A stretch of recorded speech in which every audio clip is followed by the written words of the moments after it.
The following is a presentation of WUEV Sports.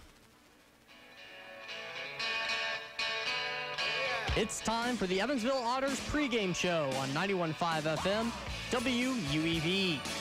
Coming up, prior to first pitch, we'll set the scene for today's ball game, go inside the clubhouse, and interview a member of the Otters about today's matchup, and we'll take a look at what's going on elsewhere in the Frontier League. And now, to get you set for exciting Evansville Otters baseball, let's go out to the diamond for the Evansville Otters pregame show.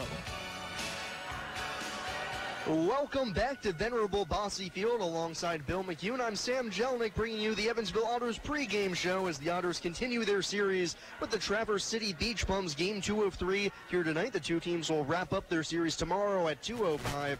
But first, we got a game in front of us today that'll be starting, just about 20 minutes or so, as the Otters hope to build upon a great performance last night. The Otters won by a final score of 7-2, and Bill, every facet of the game was working for them yesterday. I'll agree with you. We had good pitching, and we had good hitting and good defense, and where else can you get anything better than that? Yeah, and really, like you said, everything working for the Otters yesterday. Randy Wynn, the starter, went 8 innings, allowed 6 hits, only 2 runs, 5 punch-outs for him as he was able to get his 3rd win of the season. The offense up and down was working, 13 hits total, 7 runs. David Cronin led the way. He picked up the 3rd 4-hit game of the season for an Otters player. Fell a home run shy of the cycle as well. Jeff Gardner reached base 4 times with 3 walks and an RBI single. Travis Harrison had 2 hits and an RBI. Really, everybody was contributing as the Otters had a very solid win coming off of a pretty demoralizing loss. And Bill, you know this better than I, having been around baseball for so long. How tough is it for a team to come back after being walked off on a Sunday night, to come back home after a long bus trip and try and piece together a game nearly as perfect as the Otters had yesterday? Well, let me say this, Sam. They're all professionals. And, it's not high school or little league anymore. It's professionals. And they, yesterday's ball game is history, and you let it bury it, and you don't worry about it. You go out and you start fresh. And when you start carrying yesterday's game into today's game, you're looking for trouble. Yeah, well, the Otters will hopefully try to carry at least a little bit of yesterday's game into here today, as they played so well yesterday. But the Otters for today will send Tyler Vail to the mound. He'll be making his 2nd start of the season against the Traverse City Beach Bums. Overall for Tyler, this will be start number 6 for him. He's 0-2 with a 6.41 ERA, but there are some promising numbers hidden behind that gaudy ERA. 34 strikeouts in 26 2/3 innings, only 6 walks allowed, but 42 hits. So it's going to be a little bit weird for him, and a challenge definitely to try and get back on track. Yeah, the strikeouts are very impressive. 34, and the walks, as you mentioned, are only 6. However, 42 base hits, and some of them have been the long ball, which kills you. And his ERA is questionable. Yeah, we've seen him have some starts so far this year where it's almost like 2 different pitchers out there. If you remember the start back in the doubleheader against Normal, the first inning, he gave up 2 2-run home runs, gave up 4 runs. Then after that, through 5 innings of 1-run baseball, looked like a completely different pitcher out there. It's just about trying to catch that lightning in a bottle and put it out there for 7 complete innings, which is what he'll try to do. And the Otters will line up behind him like this tonight. Remember, fans, the Evansville Otters lineup is brought to you by Mr. Quick Pick, here to provide you the roadside service you deserve. Call Mr. Quick Pick at 812-496-2321. For the Otters, David Cronin leads things off at second base. Ryan Long hitting second. He's out in left field. Toby Thomas, the shortstop, hits third. Jeff Gardner, the designated hitter, is batting fourth. Batting fifth, Travis Harrison, the right fielder. And then batting sixth for the first time in quite a long time, Zach Wells, finally off the DL and in the lineup. He's out in center field, as he always is. And batting sixth, Joe Lytle, who picked up his first professional hit yesterday, gets the start at first base, giving Brandon Julian a much-deserved day off. Luis Valorio behind the plate once again, batting eighth. And Manny Cruz, the third baseman, batting ninth. And, Bill, for the Otters to get their starting center fielder back, how important is it for the Otters, even though Travis Harrison has been playing very well out in center, to get their stable center fielder back out there? Well, let me put it this way. Wirtz is a real good defensive outfielder. He gets a good jump on the ball. He's got very good, gets a very good read, and he's very smooth. He's got good speed, and he's got good range. He's got that, what you would call Joe DiMaggio type of defense, and you can't ask for better than that. So, however, I'm not going to take anything away from him, but I tell you what, Harrison did impress me last night with his playing into the outfield as well. Yeah, Harrison will stay in the outfield and play right field after he had started the year playing third base primarily, but Manny Cruz now there, and for Manny, his offense has taken another step up since starting to play at third base, so Andy McCauley leaves him be over at the third base bag as Harrison plays right field. Jeff Gardner shifts to the DH tonight, and this is how Traverse City will line their offense up, very similar to yesterday's game as RB Fields leads off out in center field. Isaac Bernard, the right fielder, batting second. Will Kenger, he's been hitting the ball very well, a .317 hitter, 16 two-baggers on the season as well. He'll bat third. Luke Lowry, who had a mammoth home run yesterday, he'll hit fourth. Alexi Rivera, the left fielder, bats fifth. Steve Lohr still hitting well above 300 at .341. He bats sixth. Max Dudo, the second baseman, bats seventh, followed by Kendall Patrick, the catcher, and Orlando Rivera, the designated hitter, rounds things out. And Reynaldo Lopez, the righty for Traverse City, gets the start. His numbers similar to Vail so far this year. He's been very streaky. 1-2 record, a 6.14 ERA, and 33 2/3 innings pitched, only 15 strikeouts. And Bill, get this, in 33 2/3 innings, how many hits has Reynaldo Lopez allowed? You got me. Go ahead. 51. Wow. So I'm honestly a little bit impressed that his ERA is as low as it is. He's only walked 5 guys on the season, which is one way to suppress that. But as he's only struck out 15, somehow allowed 51 hits and has still managed to live to tell the tale. But that's just the way it is sometimes. Yeah, he must have someone resting on his shoulder when he throws. I don't know who or what, but anyway. Yeah, the Otters have been hitting the ball very well lately. They came into yesterday's game as a team. Their last 10 games, they'd been hitting just under 300 at .299. And whenever they're doing that, you're playing some pretty good baseball and bashing the ball around a little bit. So hopefully they'll be able to continue that here today, as a couple of guys in the lineup have been on absolute tears as of late. Ryan Long, over his last 5, 8 hits and 19 at-bats. He had a triple last night as well. David Cronin, 6 for his last 22. Travis Harrison, 7 for his last 18 with 4 RBIs, as well. So really, the Evansville Otters lineup just has a lot of depth to it. And how difficult is it as a pitcher when you look at the Otters lineup and you don't see an easy out anywhere? Yeah, you're right. You know, if I may just tell a little story here, Sam, you know, I don't get a chance to tell stories, but if I may, you know, several years back, when the San Diego Padres had Wichita's the Double-A club, and they had a pitcher named Greg Harris on there, and I had flown into there to evaluate the team, and I was sitting behind home plate in the game and watching the game, and Greg Harris was next to me because he was going to be pitching the next day. And I was looking at it, and I said, you know, Greg, I noticed that, I said, you've given up, I'm going to say like 30 home runs, but you've only walked like 5 people. Now, that's amazing. You know, you pitch 100 innings, you only give up 5 walks, but you gave up 30 home runs.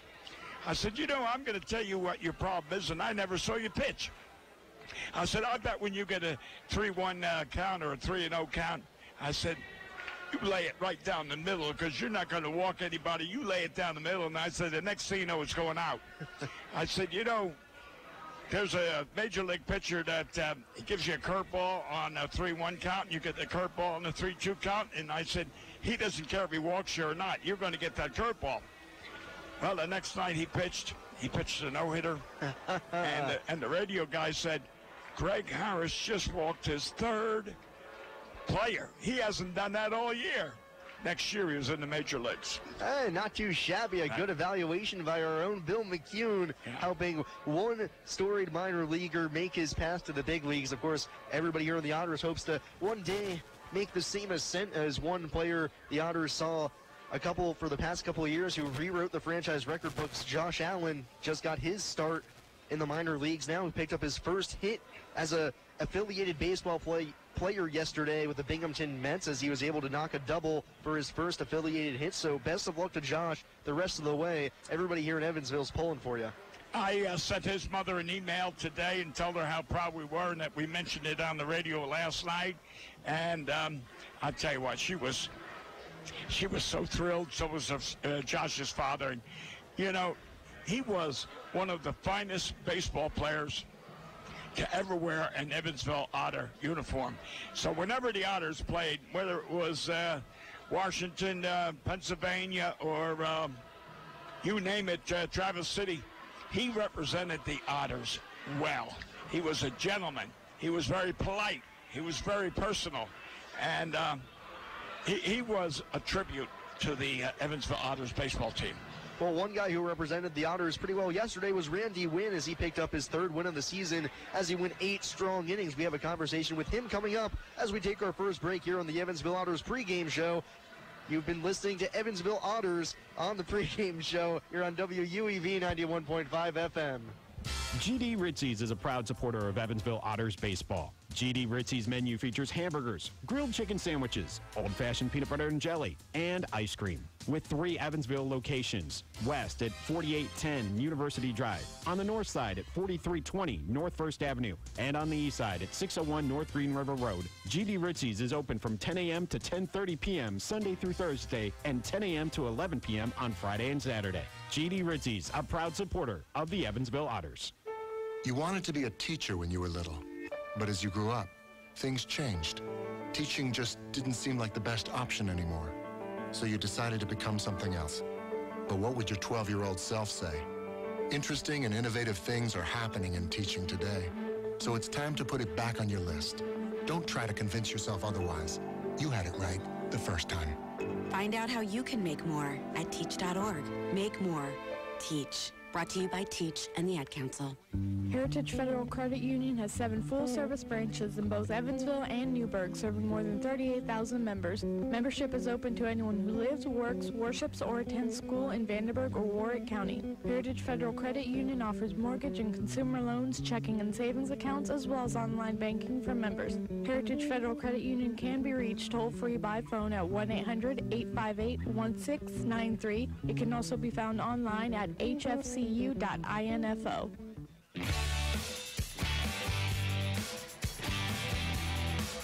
Welcome back to the Evansville Otters pregame show here on WUEV 91.5 FM. I'm joined by last night's winning pitcher, Randy Wynn. Randy, how are you doing today? I'm doing good, Sam. Thanks. Yeah, you probably got to be feeling good after a great start yesterday. You were throwing a lot of breaking balls, a curveball and a slider. When did you know in that start that was going to be your bread and butter?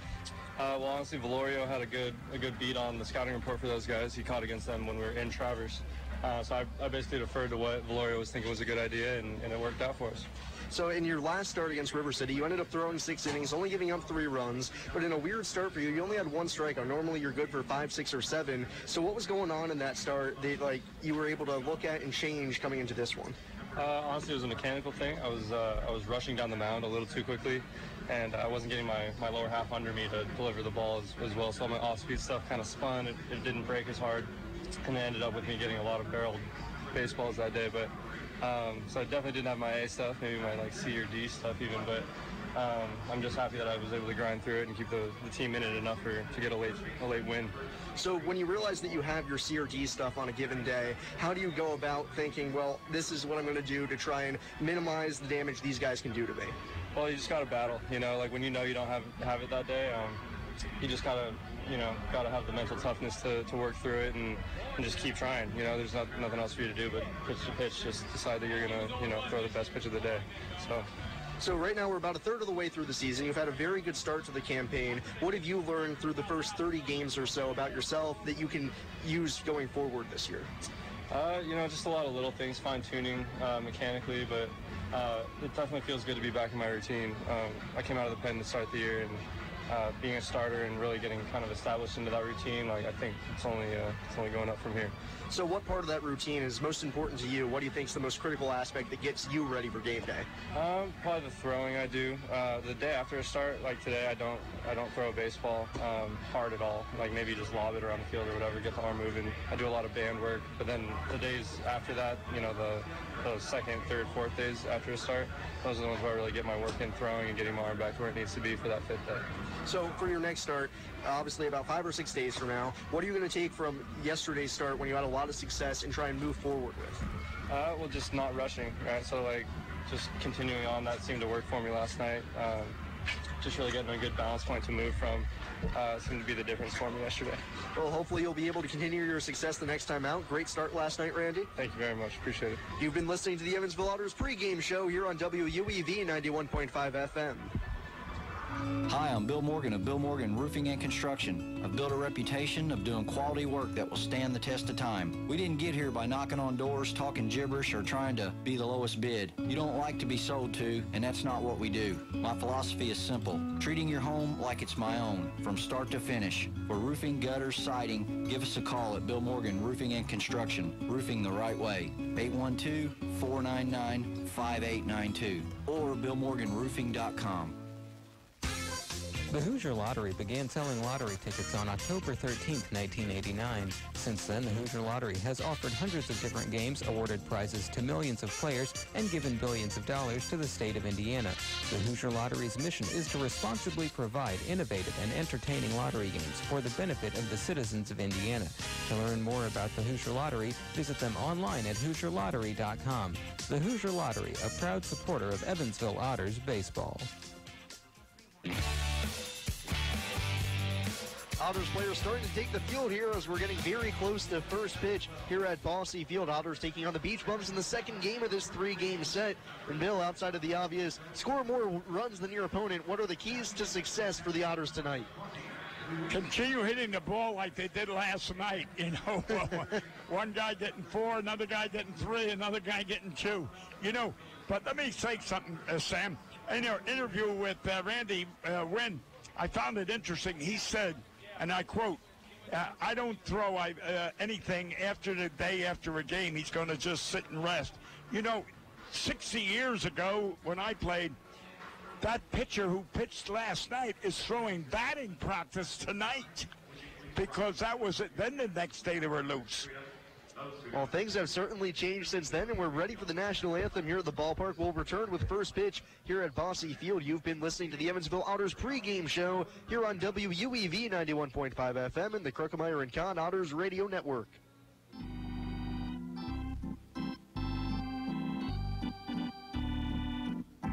The 2018 Frontier League Home Run Derby and All-Star Game will be held at CarShield Field in O'Fallon, Missouri on July 10th and 11th. This year's Home Run Derby will feature 4 former Cardinals headlined by Jim Edmonds competing against the best sluggers from around the Frontier League. Find out more information and purchase tickets at rivercityrascals.com.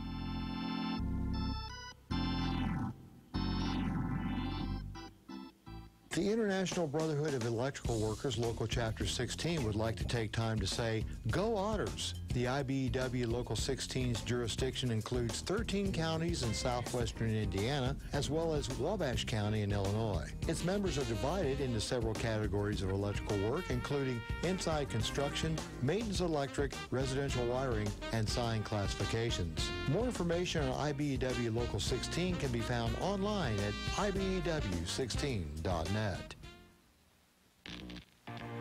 It's time for Evansville Otters baseball on 91.5 FM, WUEV.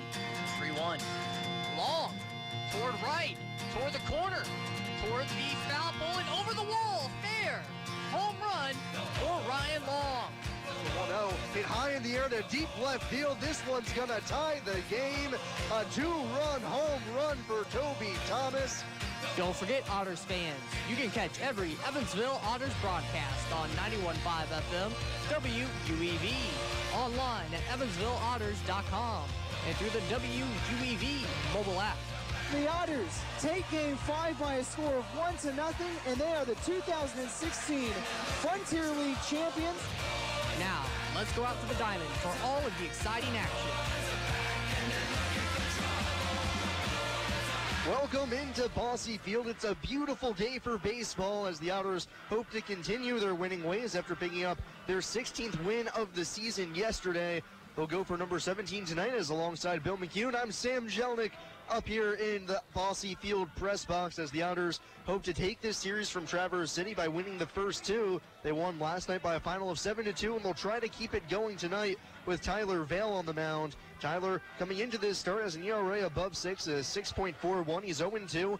This will be his sixth start, 26 2/3 innings, 34 punch-outs, 6 walks, and 42 hits allowed. So he'll rely heavily on his defense as he gets a lot of strikeouts, but there are balls put in play rather hard off of him, and he'll be looking to his defense to make some plays. And this is how the Otters will line it up behind him. Left, right in the outfield. Long, Zach Wells back in the outfield in center. Travis Harrison in right.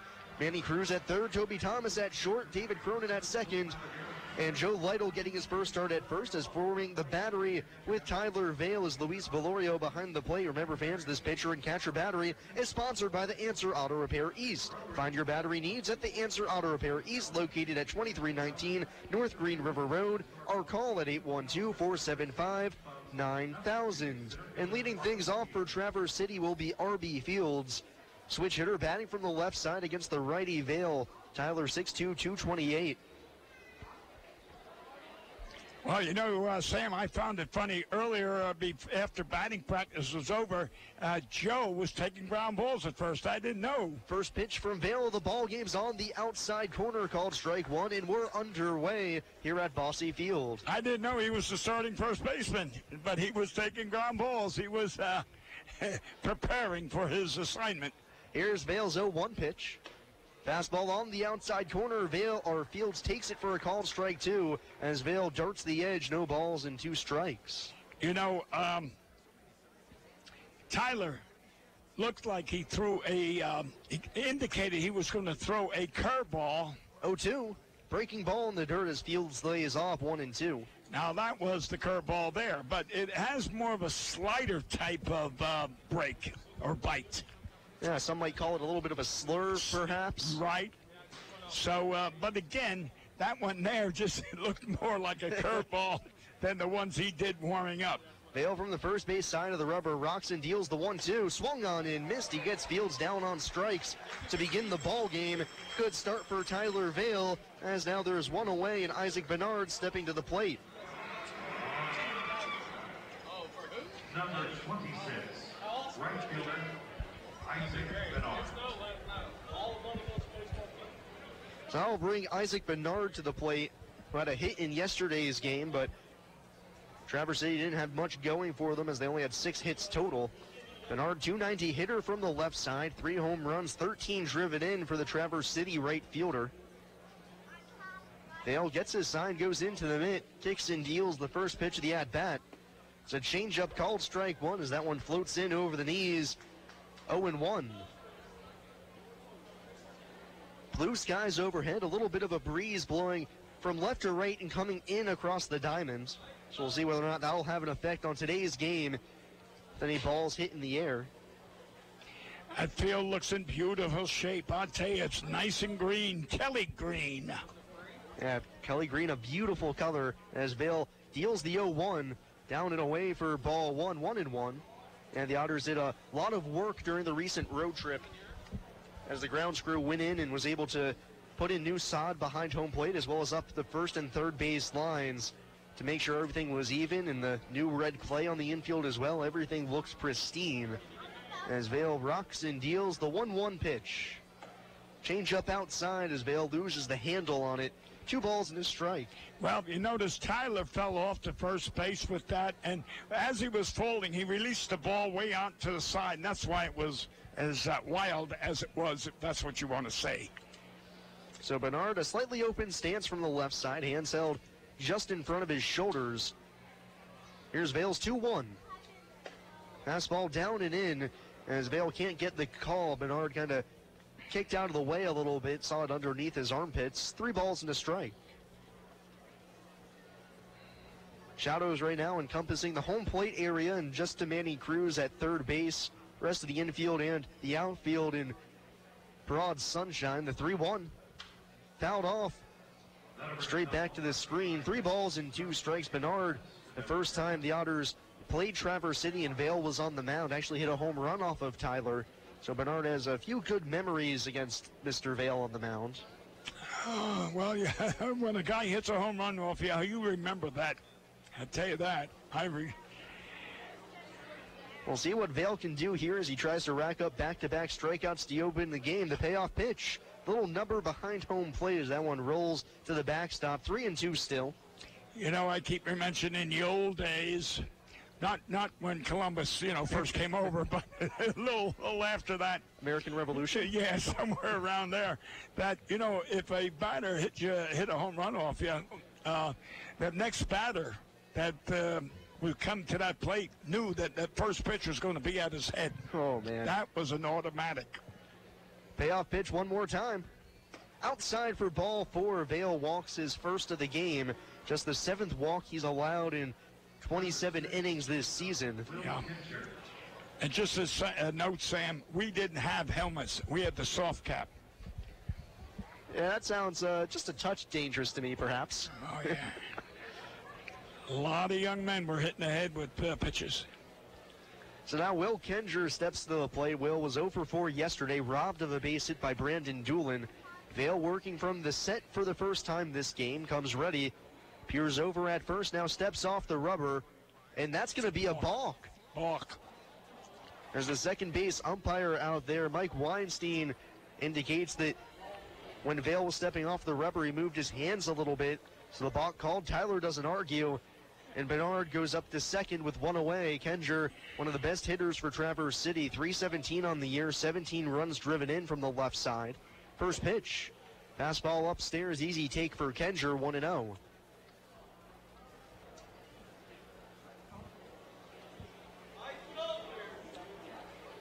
Top of the first inning, no score, just 3 batters into this game, but Traverse City threatening with a runner at second and 1 away. Kenger at the plate, open stance from the left side. Vail deals the 1-0. Fastball at the top of the zone, able to snare the outside corner as well. 1 ball and 1 strike. This batter here looked bad last night on the that Randy's curveball. And Randy had a good curveball last night, and this guy looked bad. He hit the fastball, but not the curve. Vail looks back to second, the 1-1 offering. Curveball outside as Vail lets that one slip a little bit off the edge. 2 balls and a strike. See, now, in all honesty, Tyler's curveball is not that effective tonight. It doesn't have the bite. In fact, it doesn't have good rotation. Vail down the count, 2-1 on Kenger. Bernard at second, 1 away. The pitch. Wow. Slider slips out of his hand as he goes straight to his pant leg and tries to wipe off his hand any sweat he might have. So he knows it right now, and so too does Toby Thomas, who comes in from his position to give Tyler a few words of encouragement, make sure he's okay. See, if I was Louis behind the plate, I'd be calling fastballs until he gets control of that curveball. So rely on the fastball because the curveball is not that effective. 3-1 on Kenger. Here's the pitch. Breaking ball on the outside edge. Vail able to snap off a good one. And the count's full on Kenger, 3-2. And for both pitchers tonight, it's going to be extremely difficult to try and keep their hands free of any sweat or moisture. It's hot and humid. It's going to take a lot of rosin to be able to keep a grip on the baseball. Vail set, the payoff pitch. Outside for ball 4, he walks Kenger. No harm, no foul, however, with first base open. But the double play back in order now as Luke Lowry steps to the plate. But let's make note of the prior pregame talk where you said, and I repeated it, 34 strikeouts for 26 innings with only 6 walks. Here we are. We're in 1/3 of an inning, and he's already walked 2 batters. Yeah, 3 batters, 1 strikeout, and 2 walks. And I'm going to repeat myself. His breaking pitch is giving him trouble. He has no command of it, and he should stay away from it, concentrate on the fastball. Otherwise, he's going to walk the ballpark. So we'll see how he wants to approach Lowry here. Yesterday was 0 for 3 until he hit a mammoth shot off of Randy Wynn in the top of the 8th inning. A former or 7th inning, excuse me. Yep, Luke, a catcher last season, is the first pitch from Vail's a breaking ball down and away, 1-0. If you remember, one of the batters that gave the Otters a hard time when they were playing last was a guy named Giorgello. Yeah, Mike Giorgello of River City, who's having a very fine season for the Rascals. Vail set, looks back to second, the 1-0. This breaking ball's on the inside corner as Lowry takes 1-1. Now that was a pretty good breaking pitch, that one there. But Giorgello was another former Evansville catcher, yes. Lowry hitting .250 on the season. Men at first and second, one away. Vail hoping to roll two to get out of the inning. Valorio sets up down and away. Vail ready. Kicks and deals the 1-1. Able to snag the outside corner at the knees as it looked like a little breaking ball. A little off speed on Lowry, and he's now down in the count. 1 ball and 2 strikes. No score top half of the first inning. 1 gone. Men at first and second for Traverse City after back-to-back walks issued by Vail. Tyler set the 1-2 pitch.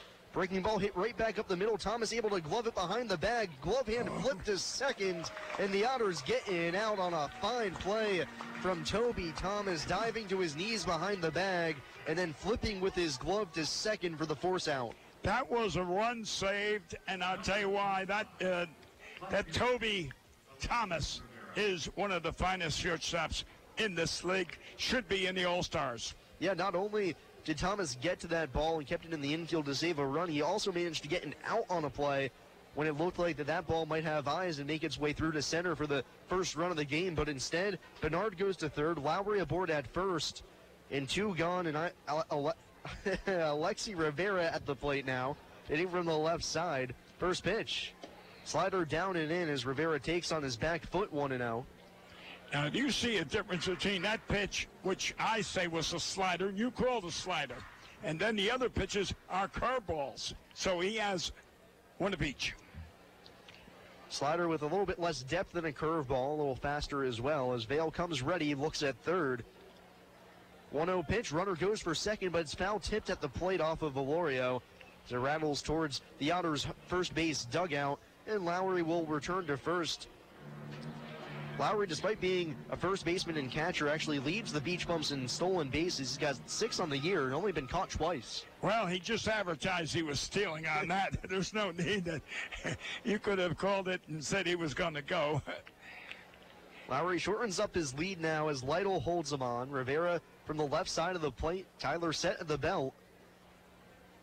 Holding on the mound, wheels and deals the 1-1. Slider skips into the mitt of Valorio for ball 2. Bernard at third, Lowry at first, 2 outs. Alexi Rivera, the left fielder, at the plate. Just a 162 hitter, 0 for his last 4, or 0 for 4 last night. They all ready? The 2-1. Slider outside as it backs up on him. 3-1 on Rivera. I'm going to say so far, and you can agree or disagree, that if Tyler has thrown 22, 23 pitches, 20 of those have been breaking pitches, whether it's the slider or the curve. And right now that looks to be the game plan. 3-1 pitch. Down in the dirt, ball 4, the third walk of the inning for Vail, and that loads the bases. Talking to Randy Wynn in the pregame interview, one thing I gleaned from him was the fact he said he really liked the game plan Valorio had for him behind the plate, which was mostly breaking balls. Right. And I have to imagine Luis is taking that same game plan and trying to apply it to Vail here. But if Vail's breaking ball isn't working, well, then you can't really go with the breaking ball first game plan. Exactly. Exactly. You know, you can have a plan, but that doesn't make it work. So now it's Steve Lohr. Came into yesterday as the league's leading hitter, hitting .341 in the season. 1 home run, 12 RBIs. And the last time these two teams faced off, Lohr had 3 hits off of Vail. So he knows the Otters righty very well. Bases juiced, first pitch coming home. Here it is. Breaking ball high as that one sails in across the letters for ball 1. Curveball, slider, that's all we're seeing. And again, 3 walks the first inning, yet only 3 walks in 26 innings. 6 walks coming into today. I'm sorry, I said 6, yes, I'm sorry. Already halfway there, though. Yeah. Vail down in the count, 1-0 the pitch. Fastball called, strike 1 on the outside corner as Lohr didn't like the call, but Vail able to scrape paint for strike 1. Runners take their leads off of every base. Vail trying to get through a rocky first inning. He's walked 3 batters. Lohr at the plate now from the right side, a 1-1 count. Here's the pitch. Slider fouled straight back to the screen, and Lohr was on that one. That one hung up a little bit. But no dice for him as he sends it screaming back to the screen. It's a ball and 2 strikes. Vail 1 pitch away from getting out of this inning.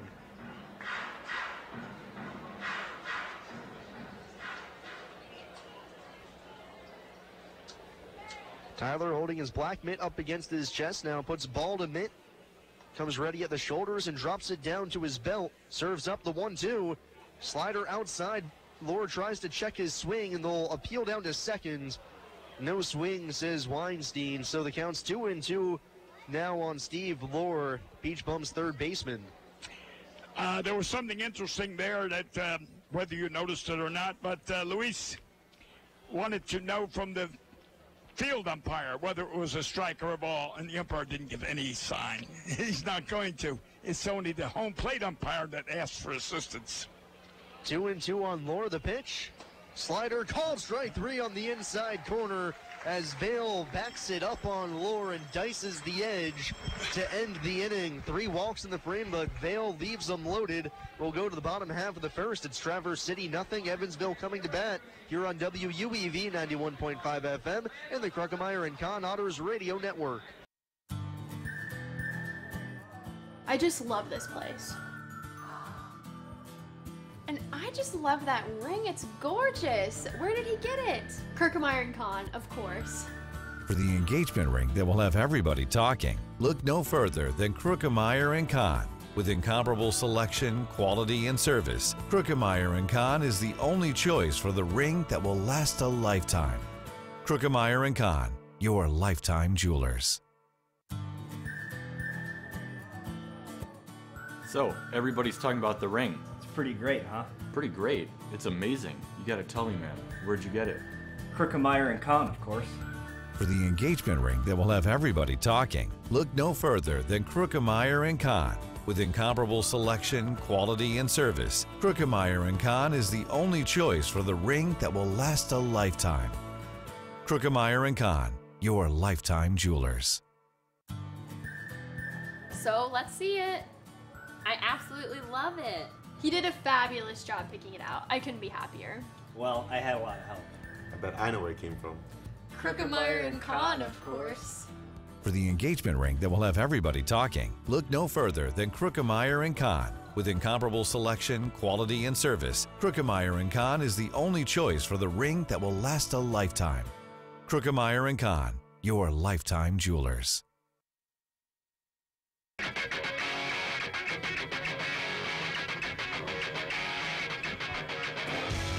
Beach Bums leave them loaded as we go to the bottom half of the first inning. No score still as Reynaldo Lopez takes the bump for the Beach Bums. The Caracas, Venezuela native, 6'2", 220. This will be a 7th start of the season. 1-2 with a 6.14 ERA.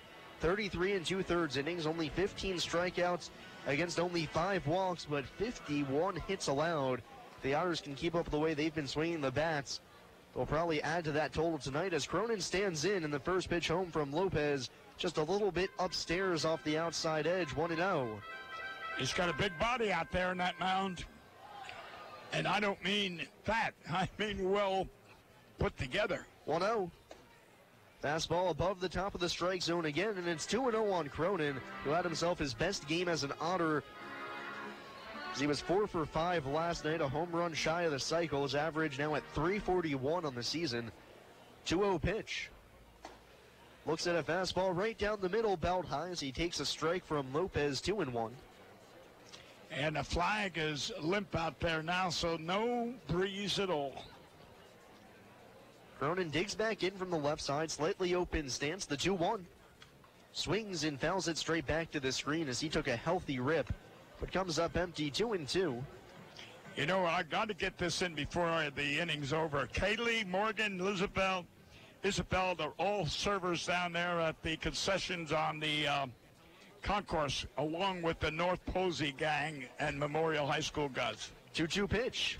Cronin taps it back to the mound as Lopez leaps and is able to snare it and tosses to first to get Cronin on the chopper.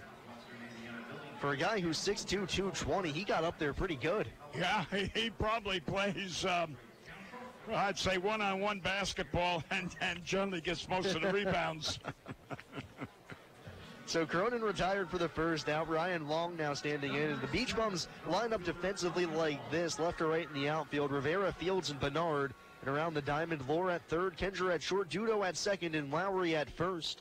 And the first pitch home to Ryan Long's a fastball at the knees, 0-1. And behind the plate doing the catching for Reynaldo Lopez is Patrick for the Beach Bums. 0-1 pitch, grounder hit on the right side through the hole as it's off the glove of Lowry and bounds into right field. For a little single for Ryan Long, it had great eyes and snakes through the infield grass on into right field for the Otters' first hit of the game. Wasn't Ryan Long's parents over there in River City? They were. Yeah, they came all the way up from Texas. Yep, from Crandall. I know, she told me, or I don't know, somehow I remember that they were going to come up there, so. Hey, put on a pretty good display for them on the Sunday game, a home run as well as the game-winning single. You know, that's what I was going to say. So many after this play. This is the first pitch home to Thomas. Fastball at the knees, outside corner, a pitcher's pitch, 0-1 on the Otters shortstop. So many of our Otter players, when their parents come to visit, do exceptionally well. So the parents should come to visit more often. Lopez set at the belt, the 0-1 to Thomas. Fastball on the outside edge, 0-2. Toby was 0 for 5 last night, average down to .310 on the season now, but still leads the club in RBIs with 22, 5 home runs as well. Right on right matchup, middle infield at double play depth, Long with a short lead, the 0-2. Lopez tries for the same spot, but yanks the fastball outside, 1-2. You know, you and I discussed it. I think most of these pitchers have realized that Toby is not too hot with the outside pitch, and therefore they're throwing it there. That's a weakness. Catcher sets up outside again, the 1-2, slider off the edge. As Lopez tried to get Thomas to chase, but he lays off 2-2. Right. Toby likes the inside pitch and pitch over the middle because he's a pull hitter. He doesn't like the outside corner of that plate. One out, Long at first, no score, bottom half of the first frame. Lopez set. Holding on the mound now, deals the 2-2. Line drive right back up the middle. That'll be a base hit. Long will scamper up to second and throw on the brakes there as he falls and has to dive back to the bag. He's able to scamper back in safely.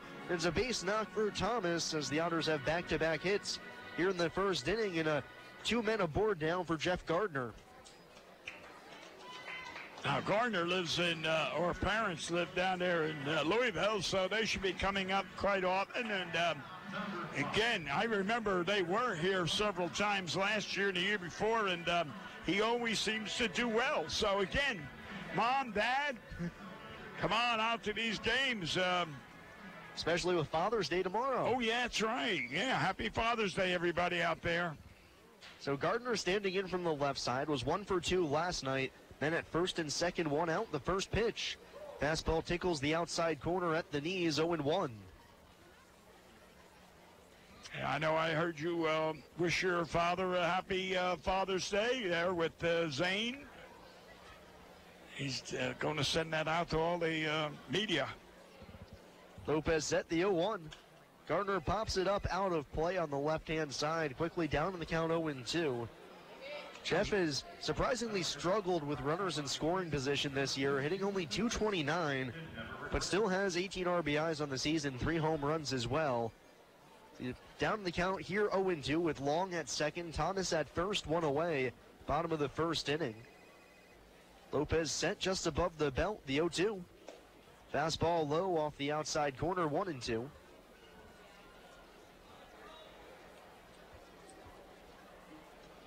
Well, the Otters have produced 2 hits. It'd be a shame if they're wasted. Otters trying to strike first, just like they did yesterday, the 1-2. Gardner hits it high in the air to center field, not very deep. Field starts back, but now races in and is able to settle up and make the catch one-handed to retire Gardner on the pop fly to center.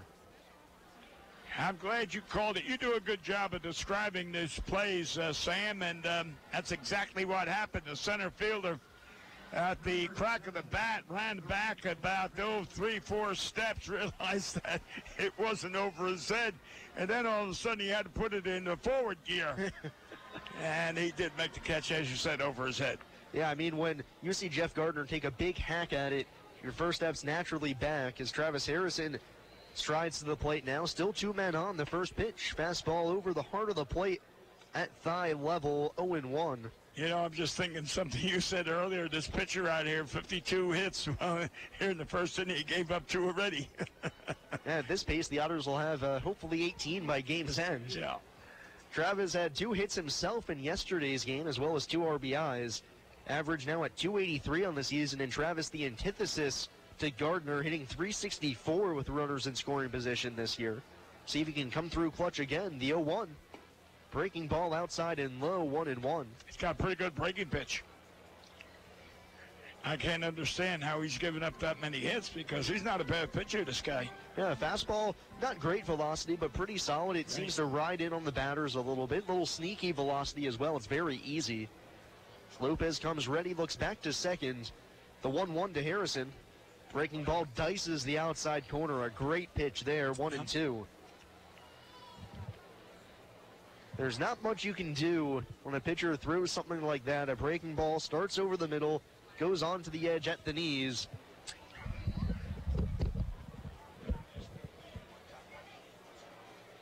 One and 2 on Harrison. 2 men on, 2 out. The pitch down and away for ball 2. Harrison lays off.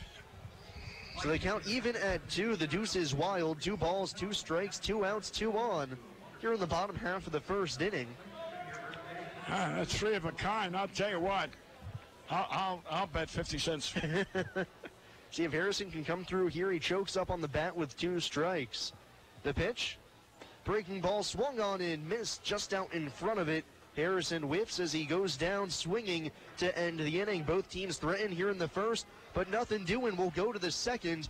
It's Evansville nothing and Traverse City nothing here on WUEV 91.5 FM and the Kruckemeyer and Kahn Otters Digital Network.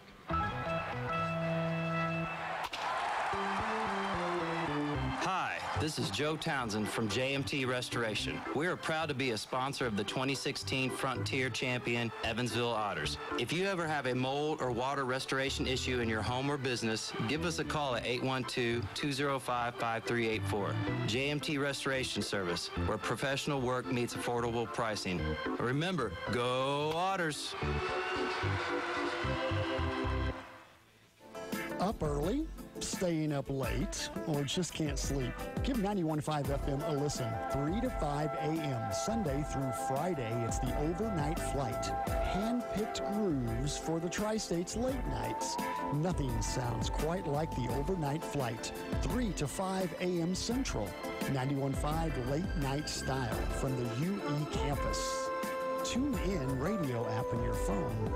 Across the world on WUEV.org.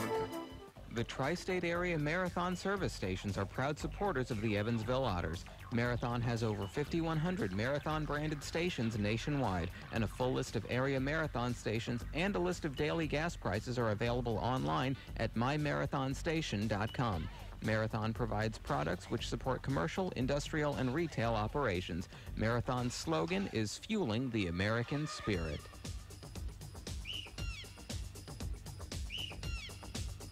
.5 WUEV Evansville.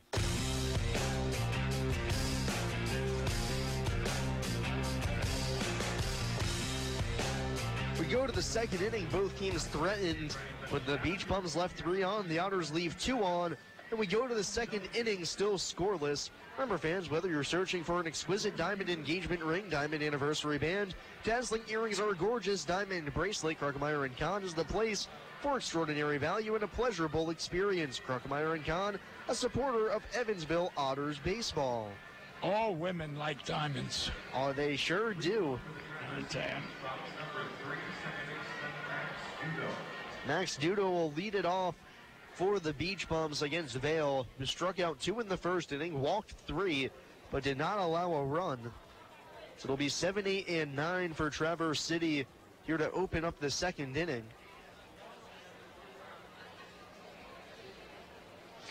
I remember, oh my God, it's got to be 10, 15 years ago now. When Vail's first pitch of the frame, fastball just off the inside corner for ball 1 on Dudo. When I was in Amsterdam, I bought all of my daughters, my wife, my daughters, and our granddaughters, and all the daughter-in-laws diamonds. Oh, did that cost me a fortune? 1-0.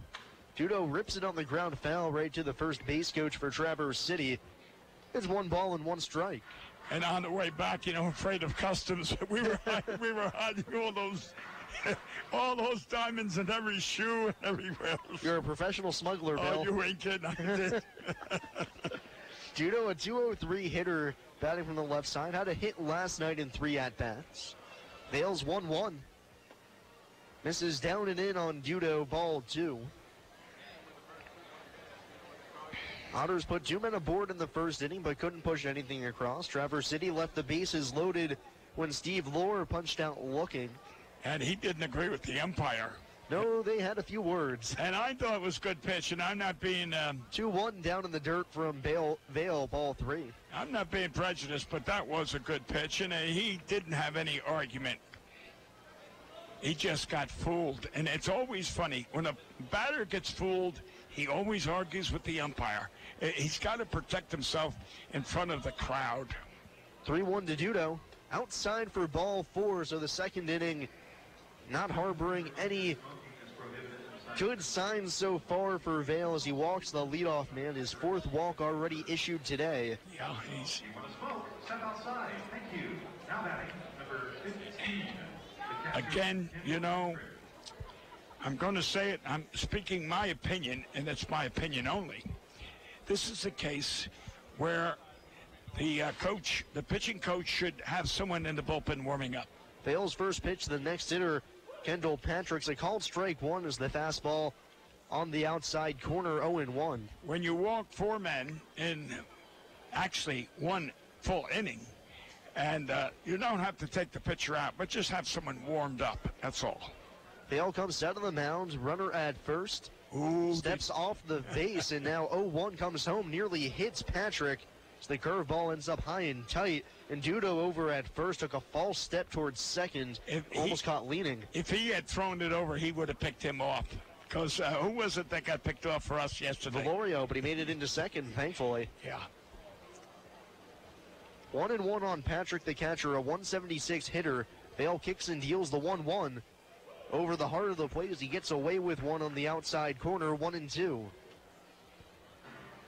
No outs, runner at first, top of the second inning. Otters trying to keep this ball game scoreless here in the early going. Vale's had some control issues, but trying to work around it. Already walked 4 batters. Throw over to first, and Judo back in with the belly flop. 1 ball, 2 strikes still on Patrick. Middle infield at double play depth. Cruz, the third baseman, well behind the bag at normal depth. Vale sets up Crossfire on the mound as he comes ready. He's breaking. There Running he goes. for second, the pitch home. Foul tipped at the plate, so Judo will have to head back to first. He gave himself away again, too. I mean, of course, now Tyler balked the first time, and maybe he's kind of leery, but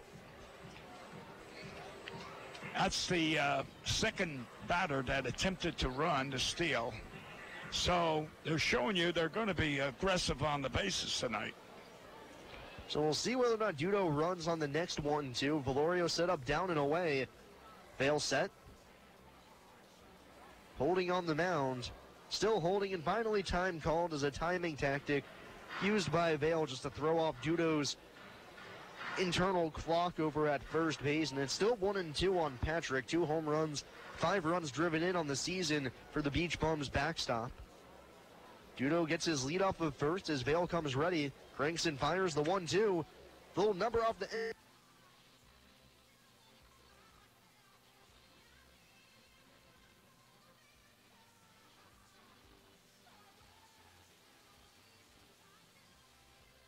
The throw and the 3-6-1 double play, always so difficult to execute. Otters can't pull it off there, but they do get 1 out as Judo is wiped off the base pass. Yeah, but we were impressed, or at least I was impressed by the new first baseman. I mean, the way he charged, the way he executed that throw, and then that was heads up, getting the lead runner. That was heads. Yeah, Lytle, normally a catcher as well, showed off the good arm as well as he fired a strike to Thomas covering the bag. So now it's Orlando Rivera from the left side. Vale ready, the first pitch. Down and away as Rivera launches it all the way into the mitt of Valorio for ball 1. Well, you got Laurie, a catcher, playing first in tonight's game. Yeah, Lytle. No, I'm talking about Laurie. Laurie, their first baseman catcher. Lowry, yes. Yeah. Got me all mixed up there. Okay, no, I pronounced it wrong. 1-0 pitch, popped foul out of play by Rivera, 1-1. But the point I'm trying to make is so many of these catchers in this league are capable of playing other positions. That's what I'm trying to make. And on a 22 to 24 man roster, that's so crucial. Oh, yeah. Especially when you can only carry 2 or 3 catchers. You gotta have a lot of positional versatility. Rivera hitting under 200 this year, $189. Vale ready, runner at first, 1 gone. The pitch. Ground ball hit out to short. Thomas ranges to his right, flips to second, on back to first. In time as Lytle holds the bag on the wide throw. It's a 6-4-3 double play for the Otters. Remember, fans exterminating the runner like that. McMahon exterminating Can. Evansville able to wipe the walk off the board here in the top of the second, and we'll go to the bottom half of the frame. It's Evansville nothing and Traverse City nothing here on WUEV 91.5 FM and the Kruckemeyer and Kahn Otters Radio Network. I just love this place. And I just love that ring. It's gorgeous. Where did he get it? Kruckemeyer and Kahn, of course. For the engagement ring that will have everybody talking, look no further than Kruckemeyer & Kahn. With incomparable selection, quality, and service, Kruckemeyer & Kahn is the only choice for the ring that will last a lifetime. Kruckemeyer & Kahn, your lifetime jewelers. So, everybody's talking about the ring. It's pretty great, huh? Pretty great. It's amazing. You gotta tell me, man. Where'd you get it? Kruckemeyer and Kahn, of course. For the engagement ring that will have everybody talking, look no further than Kruckemeyer & Kahn. With incomparable selection, quality, and service, Kruckemeyer & Kahn is the only choice for the ring that will last a lifetime. Kruckemeyer & Kahn, your lifetime jewelers. So let's see it. I absolutely love it. He did a fabulous job picking it out. I couldn't be happier. Well, I had a lot of help. I bet I know where it came from. Kruckemeyer and Kahn, of course. For the engagement ring that will have everybody talking, look no further than Kruckemeyer & Kahn. With incomparable selection, quality, and service, Kruckemeyer & Kahn is the only choice for the ring that will last a lifetime. Kruckemeyer & Kahn, your lifetime jewelers. Otters.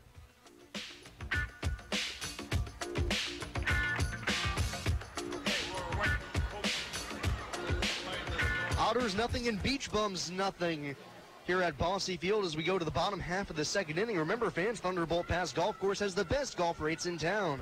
Now offering 18 holes with a cart for just $18. Don't forget the dollar drafts and $5 pitchers of ice-cold beer. Come and visit the Bolt Thunderbolt Pass Golf Course, a supporter of Evansville Otters baseball. So the Otters get a big double play to end the top of the second inning, and now getting his first at-bat since hurting his groin against Traverse City on May 25th is Zach Wells. He leads off the inning. Right on right matchup, the first pitch. Fastball on the outside edge, 0-1. Double play. That's why Toby Thomas is a all-star. I mean, he was so smooth. It was a very difficult play. 0-1 pitch to Wells. Fastball underneath his hands, ball 1. And I know you like Ozzie Smith, so he was like Ozzie Smith there. He was so cool. And I love him. I think he's an all-star. 1-1 pitch to Wells. Takes the pitch just above the hands for ball 2. Had plenty of plate, but Wells lays off. Zach, before he got hurt, was having a fine start to the season. Hitting .255, scored 11 runs, 1 home run, 5 driven in, and playing excellent defense out in center. 2-1. Hard ground ball hit to Laura at third, who goes down to Anita Field. Now gets up and throws out Wells. 5-3 on the punt out, and there's now 1 gone here in the bottom of the second inning. He hit the ball well. It almost looked like for a second Laura lost that baseball. Yeah. Well, just imagine if he was playing in, if we had a situation, a runner on third, and he was playing in, that ball would have went out to left field because it was hit hard. So Laura lucky to make the play as Joe Lytle now stands in from the left side. He began his Otters career yesterday, picking up his first professional hit. He was 2 for 4 with a run driven in. The first pitch home from Lopez targets the outside edge and gets it 0-1.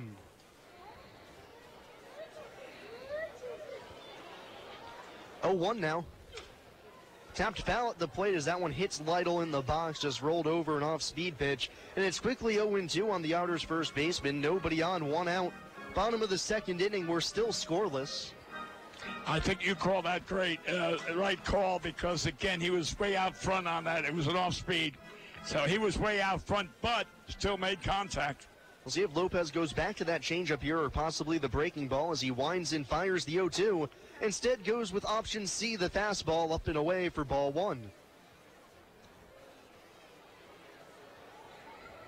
Lytle back into the box, taps the plate, gets into his stance, the 1-2 offering.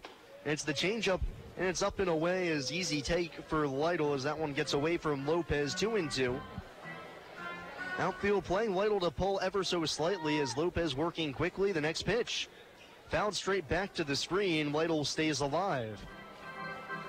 Joe had very impressive numbers this past season for Oklahoma City University. Hit .392, 7 home runs, 76 runs driven in. Say that slow. 76 runs? Yep. 2-2 pitch. Lytle hits it hard on the ground towards the second baseman, Dudo, and by him into right center field. As Lytle racing hard around first, but trips and will make his way back to the first base bag as Dudo nearly had that on a backhand dive, but it's underneath his glove. And Lytle has his third hit in his career as an Otter, and now a man aboard for Luis Velorio. Very impressive, this new young man. Catcher, first baseman, DH. Yeah, he absolutely roped that baseball there. In his career at Oklahoma City, he hit .386 overall. He had 100 hits total in only 60 games played. He had to get 2 hits at least several games. Oh, yeah, many of them. So now it's Velorio with Lytle at first, 1 away. Luis played last night and took an 0 for 2. Right on right matchup, the first pitch. Good fastball on the outside corner, just at the knees, 0-1. I watched him earlier. He was out there with someone, I'm going to say it was Brandon, and they were practicing pitching. Can you imagine a catcher practicing pitching? Throw over to first and Lytle back in with a mini dive. Still 0-1 on Velorio. Many a good pitcher out there nowadays have evolved from catchers. 0-1 pitch. Hit hard on the ground to third and underneath the glove of Vlor as he tried to backhand it. Lytle around second. He's going for third as the ball's bungled by Rivera in left. Lytle around third. He's going to score easily as Velorio goes into second. As the hot shot got underneath the mitt of Vlor at third, and then the left fielder Rivera couldn't stop it from going to the wall, and the Otters steal a run on that play. They lead 1-0. You know, there's a great case of what I always keep talking about, and that's why I praise Toby Thomas. He plays the ball in front of him. Here, the third baseman here, in this case, Lord. He backhanded it. He didn't get the glove down far enough, and the ball went out. I'm going to say it was a base hit, clean base hit, but it should have been if he had his body in front of it. It was an out. Maybe a double play, in fact. So now Velorio at second and Cruz at the plate. Manny hitting .274 from the right side. The first pitch. Good fastball at the knees, outside corner. That seems to be Lopez's bread and butter right there, starting every hitter off with that fastball in the outer quadrant, knee high. Velorio at second. Otters now lead 1-0.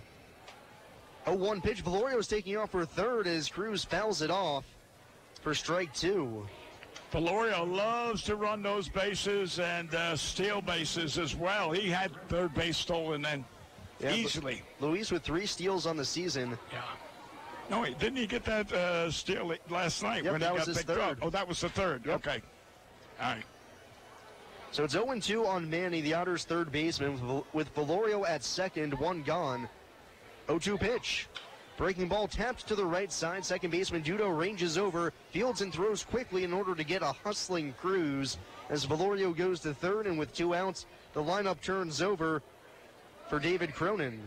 Yeah, well, he moved the runner over, pass ball or whatever, and we had another run. You know, I love talking about Al Campanis, the former Dodger of the general manager of the Dodgers. When in spring training many, many years ago, he said, "You'll never see a Dodger backhand an infield play." So now it's Cronin with Velorio at third as the Otters trying to get their second run of the frame. 2 outs. Cronin bounced back to the mound his first time up. The first pitch, he shows bunt, but takes a pitch down low, 1-0.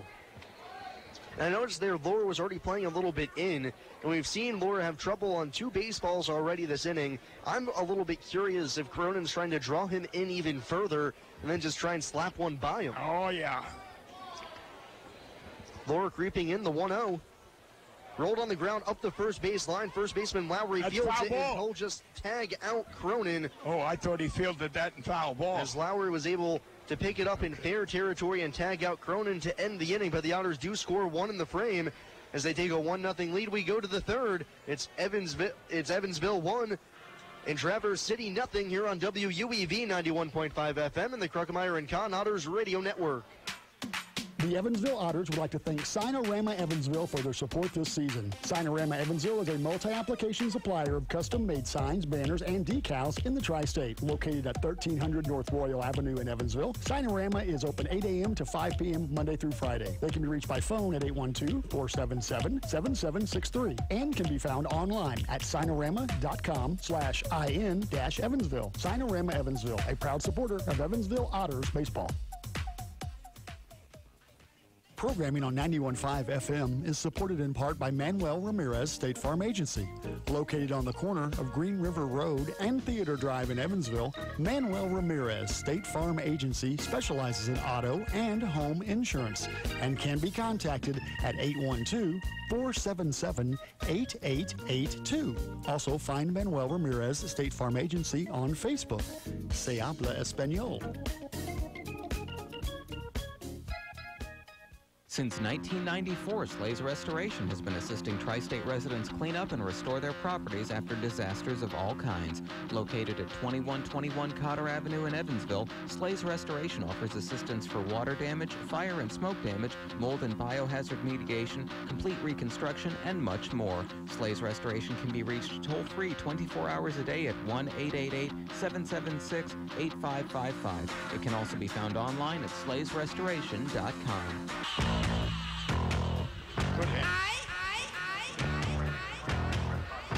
We go to the top half of the third inning, and we have ourselves a little special guest as the Otters. We welcome into the press box Bill Lee. We're having a little trouble with the microphone right now as we get him a better headset right now. Welcome back to Bosse Field, Commissioner. Thank you very much, Sam. Welcome you to the league as well. I understand this is your first year, so. Yes, it is. I have been thoroughly impressed so far. I am enjoying my time here, especially here at Bosse Field. It's been fantastic. And you got the best broadcast partner in the business here, so it's always good to see you. It's always good to see you guys come to Evansville. And coming over to you is the Traverse City Baseball number 2, Sergeant Army Fields. Okay, we're having a little mic trouble here. We're going to use the field. We're going to use the crowd mic here for Bill. Oh, yeah. Okay. Well, again. Oh, I got you. Welcome to Otterville, Mr. Commissioner. That's doing things on the fly right there, isn't it, Sam? Oh, yeah. You always got to piece it together as Vail leads off the inning with R.B. Fields at the plate. First pitch underneath his arms for ball 1. It's 1-0 Evansville as we enter the third frame. You know, Commissioner, when we first hired Sam here, I said, Bill Lee. 1-0 pitch swung on and missed by Fields as he foul tips it into the mid of Valorio, 1-1. I said, Bill Lee is the commissioner, and we've got to interview him every time he comes to the Bosse Field. And Sam said, oh, yeah, I know Bill. 1-1 pitch. Fields lines it through the hole on the right side for a base hit, the first of the game for Traverse City as they'll have a leadoff runner aboard.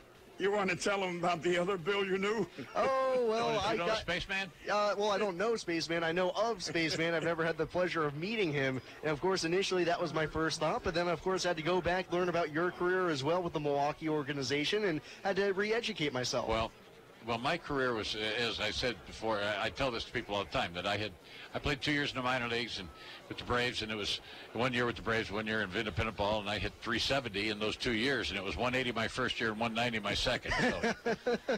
A little bit of select math. And the real problem is, you can't lie about that now. If I'd have said I'd have hit 370, people would go back and check that out, but they wouldn't have figured out to add them together to get there. I think that's called fake news. Absolutely. Total fake news. 100%.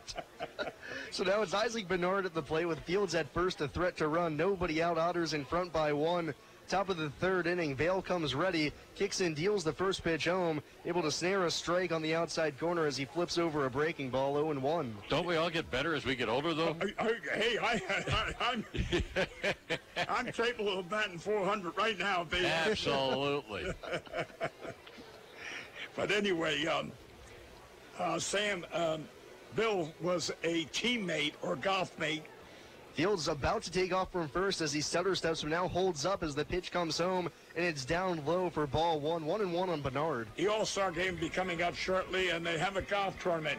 And Bill Lee, the commissioner here, always participated and won because of the Evansville Otters. Yes, absolutely. Because of Joe Patfield. And our past beloved radio announcer, Mike Rodowski, was always a member of that. Yes, that's very true. That's very true. Mike was a wonderful young man. 1-1 pitch up and away, runner taking off for second. Valorio's throw is going to be late as Fields slips a foot in. Throw went to this left field side. Thomas picked it, but no dice for Valorio as Fields snags his 4th stolen base of the season. It was a close play there, but the throw was on the left field side of the bag. Had it been on the right field side, or the first base side of the bag, he's got him. You know, Bill, you talk about being in the Braves organization. That's where I started. And my first year, I was down in Wells, West Virginia, and I had an old catcher, Jack Crosswhite, as my manager. And I can't tell you how many days he had me out in the field and say, if the runner is stealing from first to second, you throw on the second base side. And if you're trying to pick him off from third, you throw on the shortstop side. And I can't tell you how many throws I practiced. 2-1 pitch up and away for ball 3. Bernard in a hitter's count now, 3-1. And that's one of the problems today. These guys don't want to practice it as much. You know, they just don't work at it as hard as the old timers did. And it's a different world these days. You know, but they're playing year round, and I think I think the skill level really, because they're playing year round, some of it has gone down actually. And baseball knowledge seems to have gone down too, I think, Bill. Vail set on the mound, the 3-1 pitch. Fastball down low for ball 4, as that's now the 5th walk issued by Vail thus far. Sorry. 5 walks tonight in 2 innings, and yet 6 walks for 26 innings. Coming into tonight, so Vail not with his best command so far. I know. Well, you know, Sam, as I've said before, and Bill's here, and I'm quite sure he'll agree with me, in the old days, somebody would be warming up in the bullpen right now. Not that you use them, but you have someone ready in case you want to insert a new pitcher. So now it's Will Kendra at the plate, 2 on, nobody out. Kendra walked his first time up, right on left matchup. Vail comes ready. First offering up and away for ball 1. This is a young man that I really like in the league. He's, number one, he's just a class act. He played his college ball, slippery rock, but he's a class act. He's about 6'5", 6'4", 6'5" kid, and plays a really nice shortstop. Hits third for him. He's a very nice player. Yeah, 16 doubles on the year. That's, if I'm not mistaken, tops in the league right now. Also 3 home runs to boot. Head in the count 1-0. Vail waiting on the mound. Here's the pitch. Hit high in the air down the left field line, but that's going to slice way out of play for strike 1. Well, this guy you said has 3 home runs? Yep. But Toby's got 5. Correct. This guy's got what? You say 8 doubles? 16. 16. Well, Toby's got what, 8? 8, yeah. Halfway there. There you go. And I understand congratulations need to go out to Josh Allen on getting signed, going right to Double-A. Oh, yes. Getting a double his first at bat. Oh, yeah. Hitting third in the lineup with Tim Tebow hitting 8th in the lineup. I think it was great.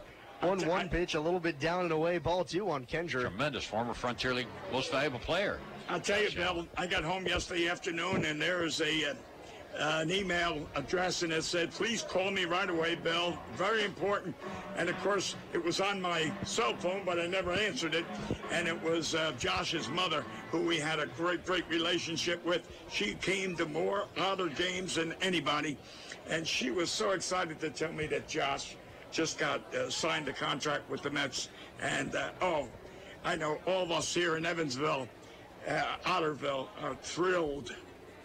2-1 pitch to Kendra. Fastball up and away as that one sails out of Vail's hand. 3-1. Yeah, it's a special moment for him, and we wish him the very, very best in a long career. Well, you know, he was in the All-Star game, so you knew him quite well. He not only was an outstanding young ball player, but he was a gentleman. Oh, outstanding young man. That's one thing I'll say here. You've always had a lot of really outstanding young men here. I mean, I've gotten to know Jeff Gardner a little bit. What a prince of a young man he is too. Just quality human being. Well, I think it all emanates from the owner, Mr. Bill Bussing, who, he likes to make everything beautiful here at Bossy Field. 3-1. Down low for ball 4. Vale has walked the bases loaded now on the 6th free pass of the game, and there's still nobody out here in the top of the 3rd. And we still have nobody warming up. We can't go too much longer. Here's a little action moving now. Here we go. We got action going. Looks like Sean Johnson as well as Sean Adler getting up from the bullpen, starting to get loose down there. Mike Rizzatello, the backup catcher, now runs out to the bullpen to warm him up. You know, Sam, Bill here is familiar with one of the Hall of Famers from Brave history. Breaking ball, called strike 1 from Vale as he jumps ahead of Lowry, the cleanup man. Are you going there with me? Henry Aaron. Bill knows Henry White quite well. No, not that well. I knew him well enough to zing him at a speaking engagement one night. I know that much. But I just kind of got even in my own mind for him signing my release papers when I was with the Braves. But, it's a long story, Sam, and I'm not going to bore your listeners with it. But, I'll tell you something a lot of people don't know. Henry Aaron's first contract was here at Evansville. Really? Yeah, really? Evansville Braves, but he never played here. So he was in spring training with me. I was catching, and he was second baseman. But we sent him to Eau Claire. And from Eau Claire to Jacksonville to the big show. 0-1 pitch to Lowry. Swung on and missed. He chases a slider down and away. And after walking the bases loaded, Vale has now come back to get ahead on Lowry. 0-2, who hit into a fielder's choice his first time up. This is what I mean, Bill, about the lack of baseball sense that a lot of guys have these days. Because he walks the bases full. Now and this guy is now 0-2. He's swinging at pitches. Make him throw them. 0-2 pitch, slider called, strike 3 on a delayed strike. That was a great pitch. Lowry rung up looking, and Vale one step closer to getting out of this inning. Bases still full, 1 away. Did you hear what the commissioner just said? And we've talked about it so many times that here a pitcher walks player 1, player 2, player 3 comes up, and the first pitch he's swinging at it. Yeah, and you say, crazy. My God, he just walked. He threw 10 pitches, and 8 of them were balls. Take a strike. Now it's Alexi Rivera. First pitch home is a big swing and a miss. See, chases a pitch from Vale, 0-1. I was talking recently with Fran Reardon, who Fran managed in the Frontier League for over 11 years. He's now the manager for the Nashville Sounds, AAA for the Oakland A's.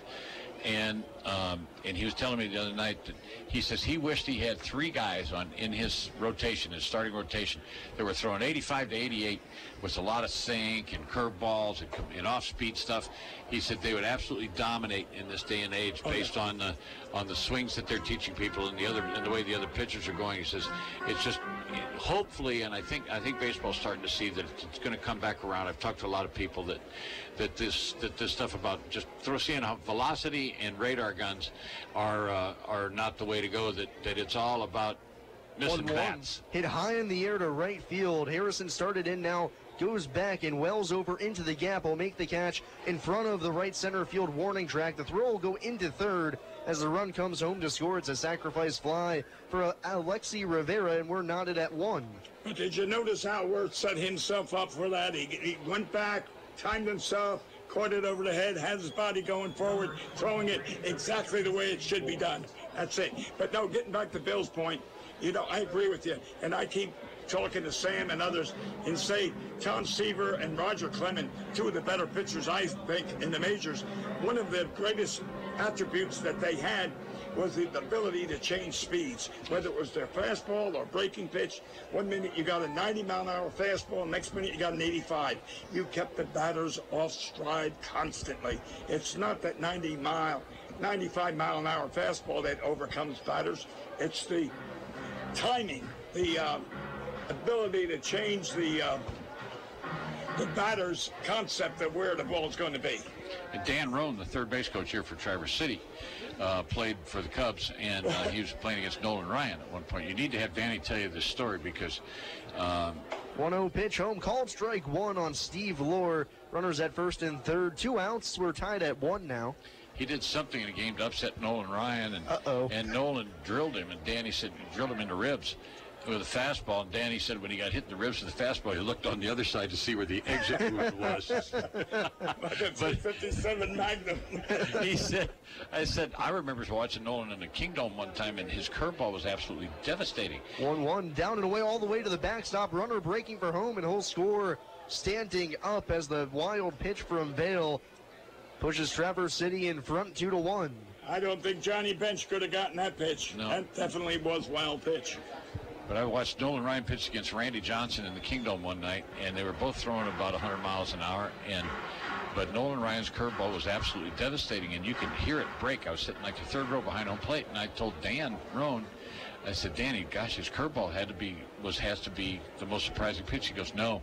He said he had a devastating changeup, and you didn't see it that much, but he had a devastating changeup.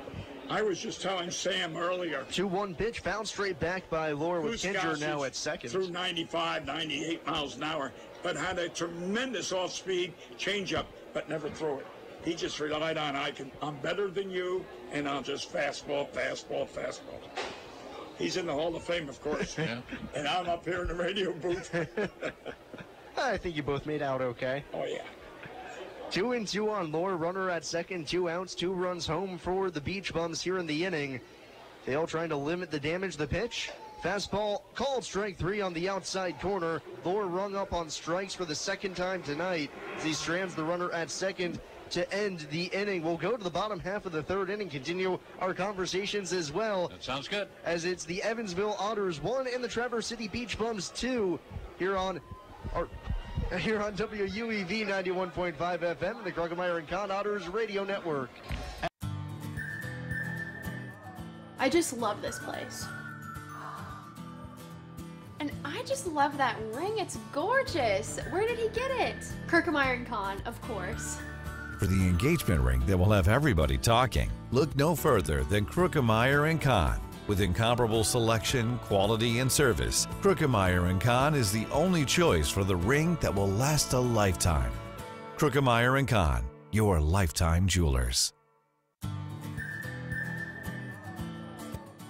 So, everybody's talking about the ring. It's pretty great, huh? Pretty great. It's amazing. You gotta tell me, man. Where'd you get it? Kruggemeier & Kahn, of course. For the engagement ring that will have everybody talking, look no further than Kruggemeier & Kahn. With incomparable selection, quality, and service, Kruggemeier & Kahn is the only choice for the ring that will last a lifetime. Kruggemeier & Kahn, your lifetime jewelers. So let's see it. I absolutely love it. He did a fabulous job picking it out. I couldn't be happier. Well, I had a lot of help. I bet I know where it came from. Kruggemeier and Kahn, of course. For the engagement ring that will have everybody talking, look no further than Kruggemeier & Kahn. With incomparable selection, quality, and service, Kruggemeier & Kahn is the only choice for the ring that will last a lifetime. Kruggemeier & Kahn, your lifetime jewelers. WUEV Evansville. We continue on here to the bottom half of the third inning alongside Bill McCune and Bill Lee, the commissioner of the Frontier League. I'm Sam Jelnick here in the Bosse Field press box as the Otters trail 2-1 going into the bottom half of the third inning. Ryan Long will lead it off. We were talking some good old baseball stories.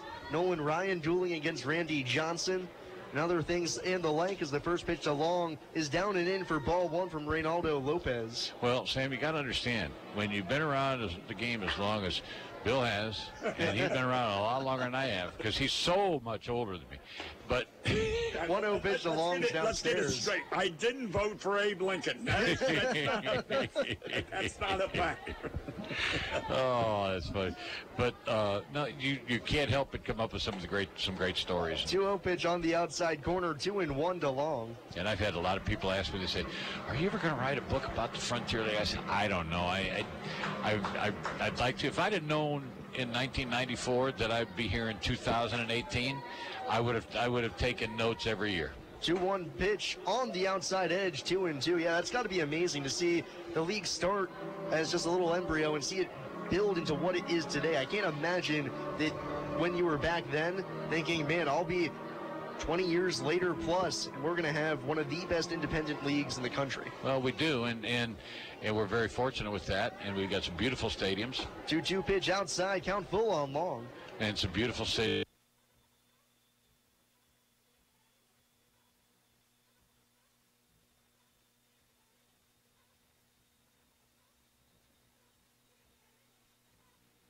Very proud of that. Payoff pitch swung on and missed as Long's way out in front of the changeup, and Lopez sets him down on strikes to open up the third inning with the Beach Bums in front 2-1. Yeah, Sam, when this league started, again, I'm a rookie when it comes to that, but Johnstown, PA was one of the teams, and so was several teams in Ohio. Newark, I believe, wasn't it? Well, we had all the teams. The original.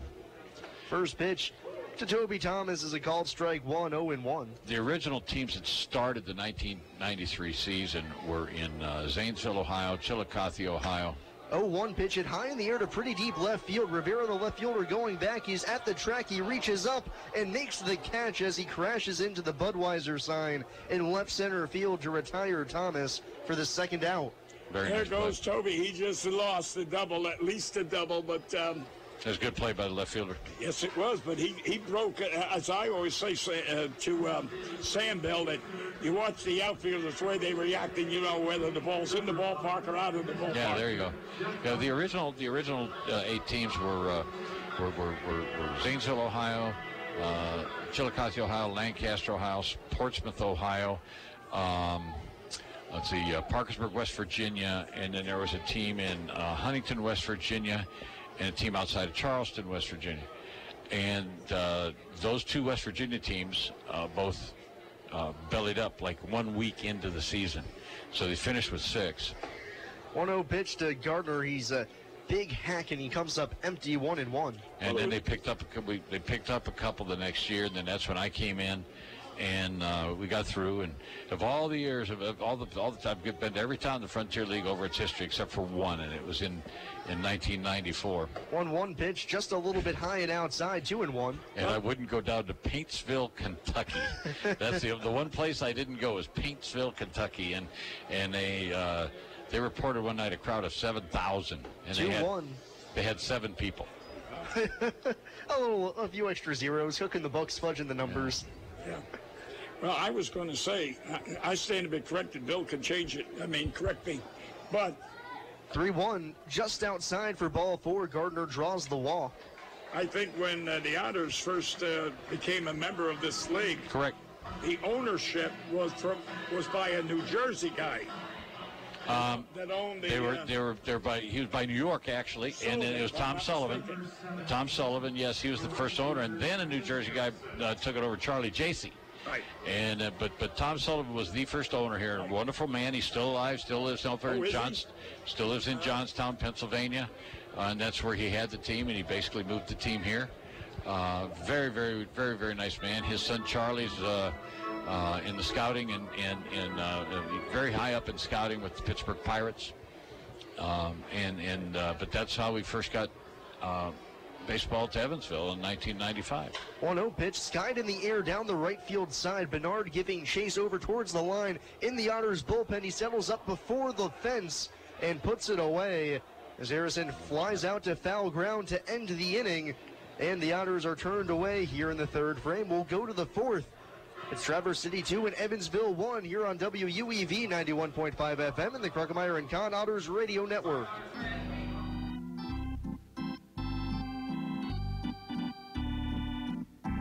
The 2018 Frontier League Home Run Derby and All-Star Game will be held at CarShield Field in O'Fallon, Missouri on July 10th and 11th. This year's Home Run Derby will feature 4 former Cardinals headlined by Jim Edmonds competing against the best sluggers from around the Frontier League. Find out more information and purchase tickets at rivercityrascals.com.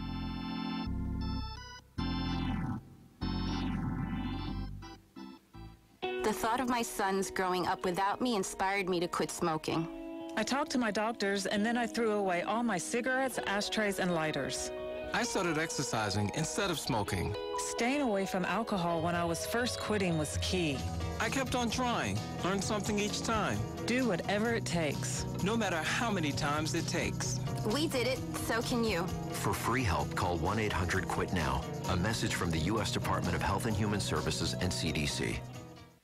Hi, I'm Bill Morgan of Bill Morgan Roofing and Construction. I've built a reputation of doing quality work that will stand the test of time. We didn't get here by knocking on doors, talking gibberish, or trying to be the lowest bid. You don't like to be sold to, and that's not what we do. My philosophy is simple: treating your home like it's my own, from start to finish. For roofing, gutters, siding, give us a call at Bill Morgan Roofing and Construction. Roofing the right way. 812-499-5892 or BillMorganRoofing.com.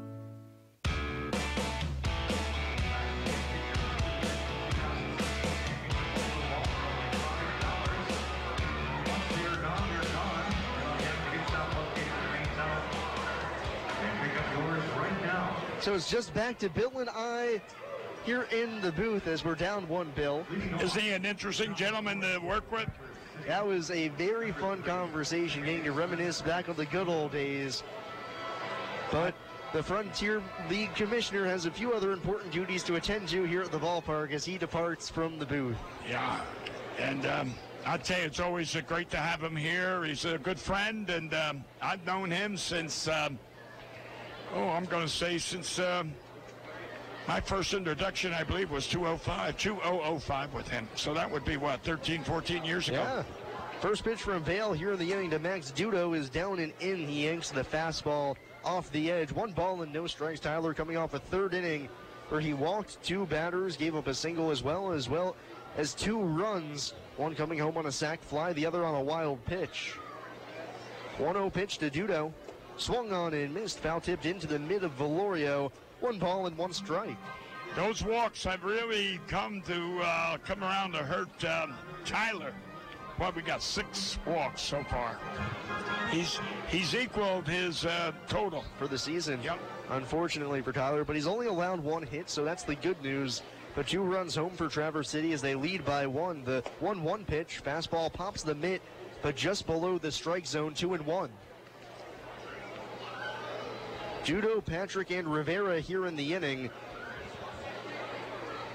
Spale tries to get things back on track after what's been a very rocky first 3 frames. The 2-1 offering pulled foul on the right-hand side, and the count's even on Dudo, 2-2.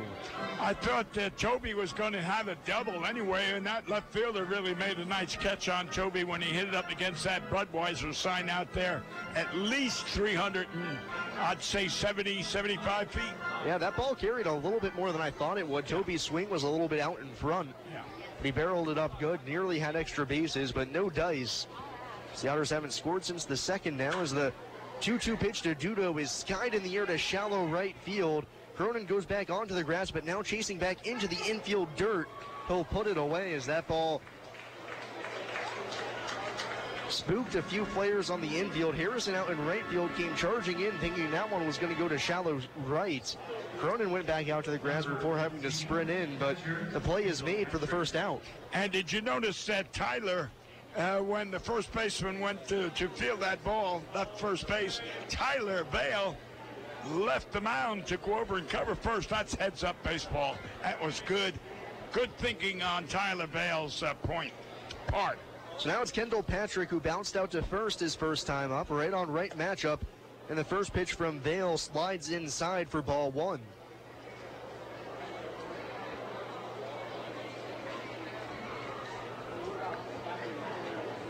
Patrick, the catcher for Traverse City, awaits the 1-0. Here it comes. And he fouls it straight back to the screen, 1-1. So the ball boy almost made a nice catch on the ball coming off the netting, but right through the hands. See, here's a few boos from the crowd. Well, I'll tell you, the clubhouse boy down there now for the Otters has the all-time Frontier record of 78 consecutive catches. 1-1 pitch. Just off the inside corner as Vail tried for the edge and missed. 2-1 on Patrick. 1 out, nobody on, top of the 4th inning. Traverse City leading here in game 2 of this 3-game set, 2-1. The pitch. Fouled straight back to the screen again as this one will end up in the Otters dugout. and the count's even 2-2. 2 runs on 1 hit, 1 error for Traverse City, 1 run on 4 hits, and no errors for the Otters through 3 1/3 innings of play.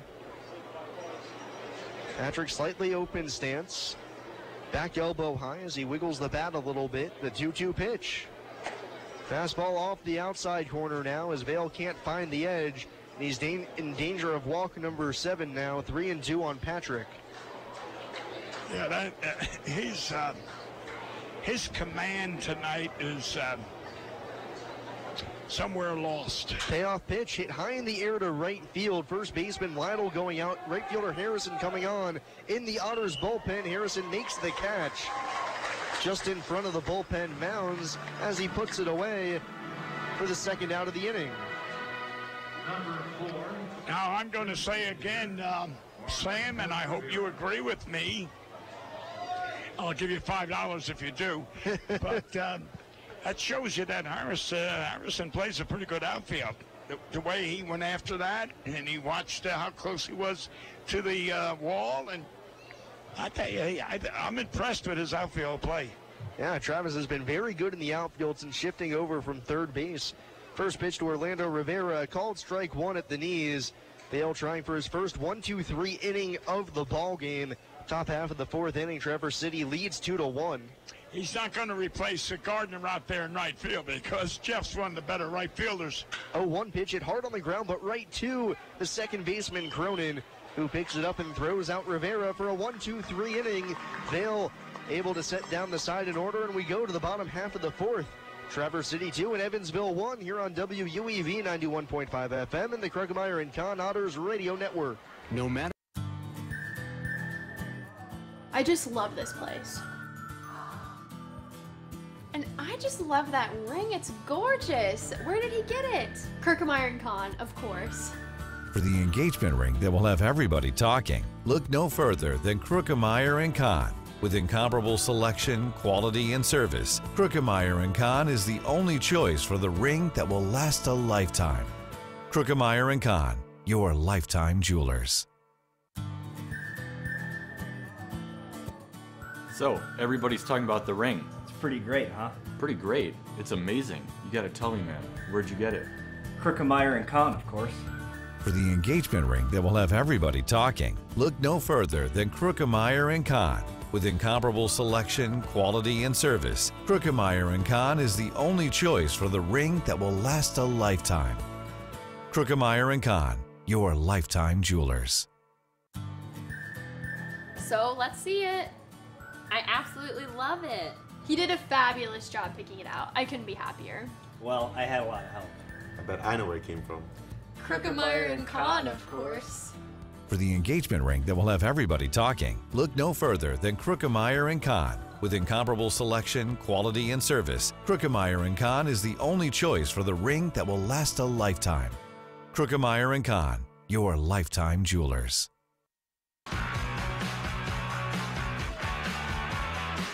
Otters looking to get their offense going as they have 4 hits in the game, but just 1 run to show for it as Traverse City leads the Otters right now 2-1 as we go to the bottom half of the 4th inning. Wells, Lytle, and Valorio to open the frame against Reynaldo Lopez, who's a very interesting guy. He was an undrafted free agent signed by the Tampa Bay Rays back in 2008. Got as high as AA with Montgomery back in 2015, where he failed to record a win, but had an ERA of 3.32, so he was solid. Eventually made his way, was released that season, went to Bridgeport Bluefish of the Atlantic League, and then he went for 2 years in the Venezuelan Summer League as his first pitch to Wells comes home at the top of the zone, called strike 1. He's had quite a few pit stops along the way, but now finds himself here in Traverse City for the 2nd year in a row. 0-1. Skips in, Wells takes 1-1. Back in 2016, he also pitched for the Quebec Capitals of the Can-Am League. You know, I was never down a Dominican or Venezuela. 1-1 to Wells. Chopped on the ground towards the hole to the left side. Is good pick by Lohr. Throws wide of first, but Lowry off the bag, and he tags Wells out for the first out of the 4th inning. I was going to say, I never went down to those Latin American countries, Venezuela or Dominican, although I've been there, but not as a scout. I spent most of my time in Puerto Rico, where most of our San Diego ball players would play. And I enjoyed Puerto Rico. I'm being honest. I enjoyed Puerto Rico. First pitch to Joe Lytle. He rolls over and grounds it to Dudo at second, who gobbles it up and throws Lytle out. Now just one pitch, the Otters' first baseman retired, quickly 2 away here in the fourth. But he hit the ball solidly to the second baseman. Again, I'm impressed with his bat. So it'll be up to Luis Velorio to keep the inning going. He had a hard single by Lore at third. Ball was bungled by Rivera out in left field, allowing a run to score. Only run of the game thus far for Evansville as they trail 2-1, bottom of the fourth inning. 2 outs, nobody on. And their catcher stepping to the plate. Luis batting from the right side. First pitch home. Takes a called strike one right down the middle. Is probably forced to take after the 2 quick outs, 0-1. Florio taking his time as he digs back in. Here's Lopez's 0-1 pitch. Breaking ball swung on and missed as Velorio goes fishing, 0-2. That's a pretty good breaking curveball there that Luis went after and came up a little short, but that was a good break. This guy here shows you a lot. I'll tell you that. I'm impressed with this pitcher. 0-2 offering. Spikes the curveball as that one's well out in front of home plate for ball 1. I don't know if you know, Sam, you can go from San Juan, Puerto Rico to the other end of the island all within a couple hours. Yeah, pretty small place. Yeah. I used to set up camp in San Juan and just every night go to a different ball play, no matter where it was in the country. Puerto Rico has quite a good lineage of famous ball players that have made their way over. 1-2 pitch. Velorio pops it in the air to shallow right field. Right fielder Bernard coming on towards the line. He'll be able to make the catch running in towards the infield. And the Otters go down 1-2-3. We'll go to the 5th. Preston Leinenbach coming on for me as I take a break. It's Traverse City 2 and Evansville 1 here on WUEV 91.5 FM and the Krugmeyer and Kahn Otters Radio Network. GD Ritzy's is a proud supporter of Evansville Otters baseball. GD Ritzy's menu features hamburgers, grilled chicken sandwiches, old-fashioned peanut butter and jelly, and ice cream. With 3 Evansville locations, west at 4810 University Drive, on the north side at 4320 North 1st Avenue, and on the east side at 601 North Green River Road. GD Ritzy's is open from 10 a.m. to 10:30 p.m. Sunday through Thursday and 10 a.m. to 11 p.m. on Friday and Saturday. GD Ritzy's, a proud supporter of the Evansville Otters. My name is Lola Silvestri, and I'm going to be 95 this year. I was very independent. I fell, and I had to have Meals on Wheels. America, let's do lunch. 1 in 6 seniors faces the threat of hunger, and millions more live in isolation. Drop off a hot meal and say a quick hello. Volunteer for Meals on Wheels by donating your lunch break at americaletsdolunch.org. This message brought to you by Meals on Wheels America and the Ad Council. Heritage Federal Credit Union has 7 full-service branches in both Evansville and Newburgh, serving more than 38,000 members. Membership is open to anyone who lives, works, worships, or attends school in Vanderburgh or Warwick County. Heritage Federal Credit Union offers mortgage and consumer loans, checking and savings accounts, as well as online banking for members. Heritage Federal Credit Union can be reached toll-free by phone at 1-800-858-1693. It can also be found online at hfcu.info. 91.5 WUEV Evansville.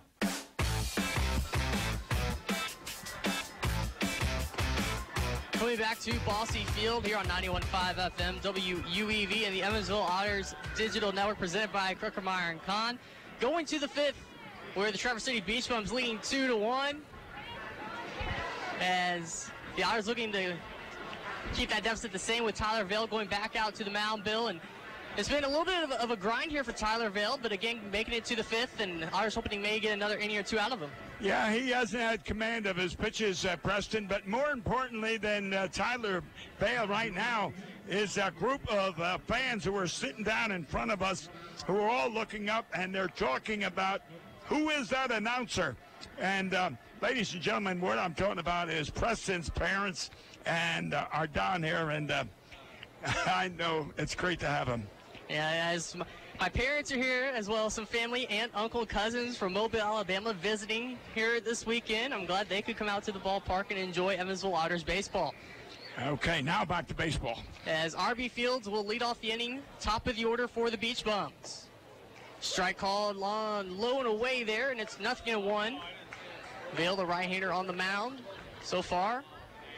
He's getting up only one hit with 2 runs on the board for Traverse City. Fastball down away, evens count, 1 ball, 1 strike. 1 hit, but 6 walks. That's what's killing you. Leads to extra base runners, leads to extra pitches thrown. R.B. Fields gets underneath that one, sends it to deep right, high fly ball. Harrison over to his left, hauls it in, and that'll be out number 1 in the top of the 5th. What do you think of Harrison playing right field or the outfield? Last night he was in center field, tonight he's in right field. I like him. I know he said he's comfortable with third, but has the ability to play in the outfield. But not only that, he can play, looks like, all 3 outfield positions. I'm sure Vincent Lincoln's really upset about it. So now to the plate, Isaac Bernard. Ready for the first pitch from Vail, and this at-bat fouls it back to the netting. Well, when you got Long, who could play the outfield and infield, you got Harrison, who can play the infield and outfield. Now you got a new third baseman or first baseman, Lytle, who can catch and play first. That means Andy could add another pitcher or two to his staff. From the first base side of the rubber, Vail lines and fires, and outside for a ball, a little bit high as well, and it's 1-1. Andy has been known to carry 11 pitchers all the time, and having versatile players can help.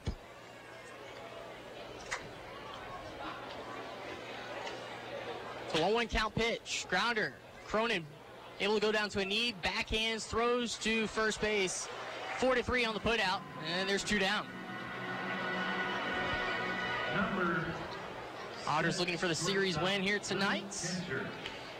You know, Bill Lee was up here as our guest, and I was trying to. I know Sam was doing the same thing. We were doing our best to kind of push Toby Thomas as the all-star shortstop, and I don't know if we did our best, but we tried. Will Kinjor at the plate. Florio throwing it back to the mound after ball out of the zone, 1-0. Now you get a vote. You and I think both Sam and you will get votes for the All-Star. You got one last year, didn't you? I was not last year. Lucas got the vote. Yeah, but then, well, I got a vote, and Lucas. To my knowledge, as my status as an intern last year, we did not receive. I was not allowed to vote. But this year you're both on the radio, so would you? We'll find out. I have no idea how that's going to work. Okay. As Kinjor sends this to the gap, deep right, and it's into the party deck. A solo shot for Will Kinjor, and the Beach Bums will take the lead, or extend their lead rather, 3-1. Ironically, here we are talking about Toby Thomas as the shortstop candidate. And Bill Lee was talking about this guy being his candidate, mentioning what, he had 3 home runs, now he's got 4. First baseman, Luke Lowry. Yeah. So with 2 down, and after the solo home run given up by Vail there, Luke Lowry will dig into the right-handed batter's box. Ball just above the knees inside, 1-0.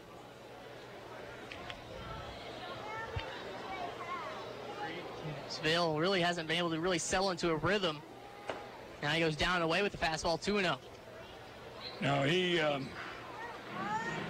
don't know how much. I know you were wandering all over the ballpark with your other duties, Preston, but I know Sam and we were talking about Tyler's command. Pipes one home for a strike, 2-1. And the first 2 innings, all he kept throwing was breaking pitch, and he wasn't very effective with it. They were wild. Not really doing any favors for his complimentary pitches. Liner just past the glove veil. Short hop. Cronin to first. And the ground out will end the inning. But the Beach Bums extend their lead with a solo home run by Will Kinjor. And it's 3-1. Traverse City going to the bottom of the fifth here on 91.5 FM WUEV and the Crooker & Con Otters Digital Network. I just love this place. And I just love that ring. It's gorgeous. Where did he get it? Crooker & Con, of course. For the engagement ring that will have everybody talking, look no further than Crooker & Con. With incomparable selection, quality, and service, Crooker & Con is the only choice for the ring that will last a lifetime. Crooker & Con, your lifetime jewelers. So, everybody's talking about the ring. It's pretty great, huh? Pretty great. It's amazing. You gotta tell me, man. Where'd you get it? Crooker & Con, of course. For the engagement ring that will have everybody talking, look no further than Crooker & Con. With incomparable selection, quality, and service, Crooker & Con is the only choice for the ring that will last a lifetime. Crooker & Con, your lifetime jewelers. So let's see it. I absolutely love it. He did a fabulous job picking it out. I couldn't be happier. Well, I had a lot of help. I bet I know where it came from. Crooker & Con, of course.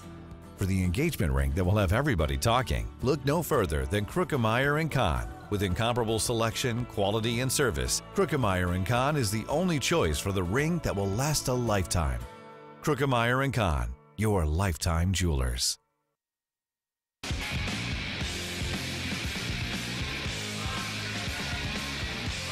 Heading to the bottom of the fifth inning from Bossy Field. Game 2 of a 3-game set between Traverse City and the Evansville Otters. 91.5 FM WUEV. Crooker & Con Otters Digital Network. Bill McCune, Preston Leinenbach here with you in the broadcast booth. Leading off for the Otters in the home half of the fifth, Manny Cruz will grab a bat and step in. Ronaldo Lopez still on the mound. Cruz showing bunt, pulls back to take a strike, 0-1. As Tyler Vale gave up the one little blemish at the solo shot near the top of the fifth. 3-1 the scoring, though, in favor of Traverse City. As Cruz sends one to center, pretty much right at the center fielder. And there's the first out of the inning.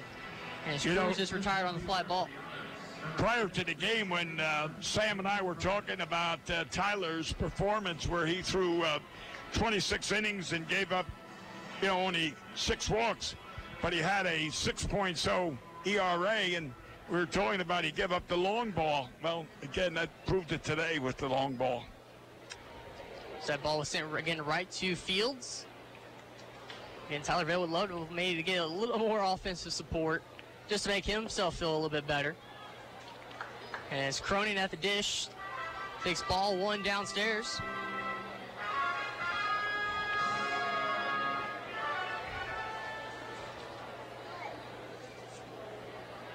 Pitch from Lopez. Evens the count with a strike, 1-1. Kind of changed changeup on that one, pretty effective. Brought down a couple of ticks on the radar gun. Count even, 1 ball, 1 strike as Cronin chokes up on the bat a little bit. Thought about maybe squaring for a late bunt attempt. Doesn't matter as it's strike 2. Can you remember Cronin's first game, and he attempted the bunt, and he tried to have a drag bunt where he brought the second baseman in, but it went foul. But look at the second baseman now. If he did one, well, it's too late now with 2 strikes. Was still kind of thinking about it. Ball just above the shoe tops. Well, either way. 2-2. Oh, I'm sorry to interrupt you. But either way, I was going to say, look at the third baseman or the second baseman. A bunt with fair surely could be a base hit.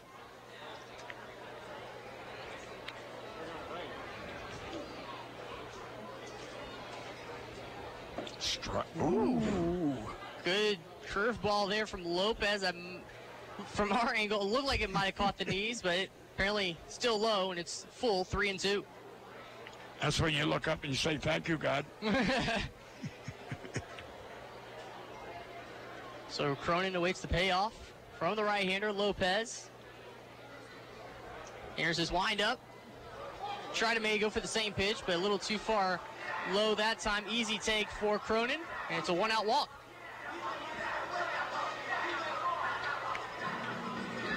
Which will bring up Ryan Long to the plate with the runner at first now. Number 7, the left fielder, Ryan Long.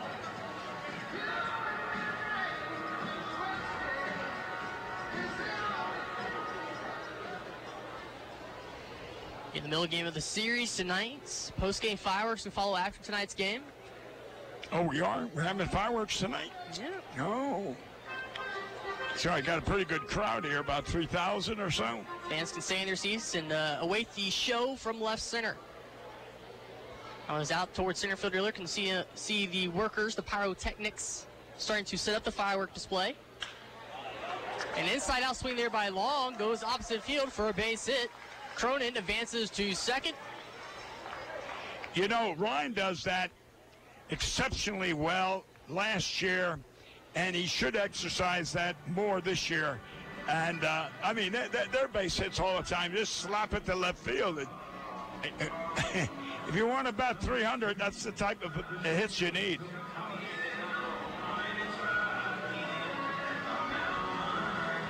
Be nice if Thomas could connect with another one, only this time a little further. That'd really put us back in the ball game. Toby Thomas, runner in scoring position, one out, runner at first as well. Strike at the knees, fastball from Lopez. I don't know if you noticed it, Preston and Sam, I don't know if you did too, but remember how Toby used to swing at the first pitch almost every time? Now he seems to be taking every first pitch.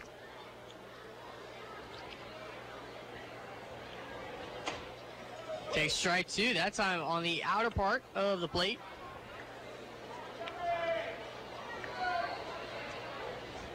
Catching the outside edge, nothing into the count.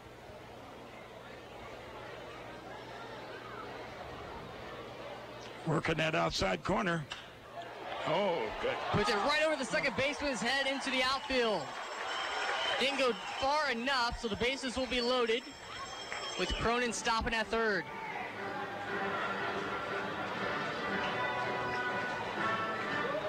I don't know what happened to Cronin. Did you see what he did on that? He went back to second base on the ball that was hit over more or less second base, directly over second. It was surely a base hit, and he started running back to second base, which again, I don't know if that prevented him from scoring or not, but yet, and I don't know whether you call that heads up or not. Whatever, we got a good chance to score a run on any type of fly ball.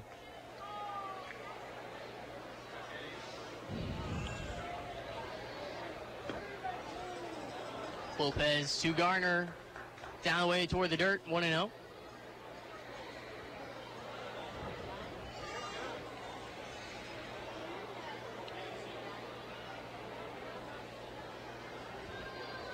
Tough situation here for Lopez out of the stretch. Bases loaded, Otters threatening.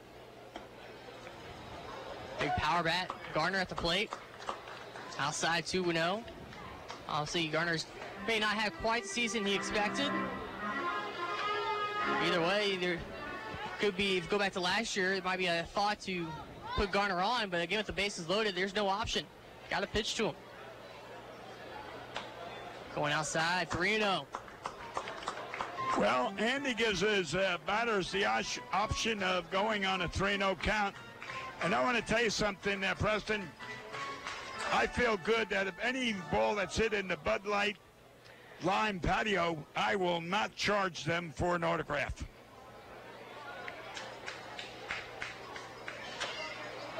Three-0 swing down first base line, coming home for the force out. Foul ball, foul ball. And it was a foul ball, late call there. I don't know if you remember the last one that was similar to that. I thought he fielded it in foul territory, but they called it fair. But that was an obvious play. But heads up on the first baseman to go for the force at home.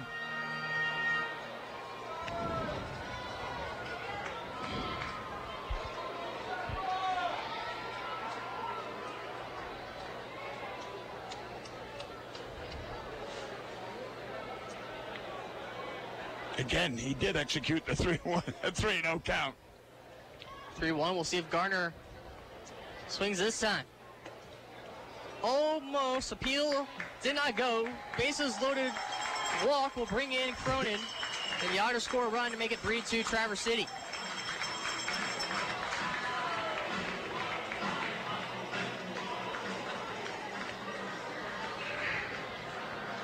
Travis is the only one that... no, we have 2 Grand Slams, don't we? Be nice if Travis could get another one. And really put us in the driver's seat. Our fans would love to see a Grand Slam. Ooh. This one sneaks down the line toward the left field bullpen. Score him, send him home. Here comes the third run, and Gardner, he'll be safe at home standing up. A bases clearing double for Travis Harrison. That's what happens when you play. The third baseman plays in. He cuts down on his range, and that one just got by him. If he was playing normal, it would have been an out, double play.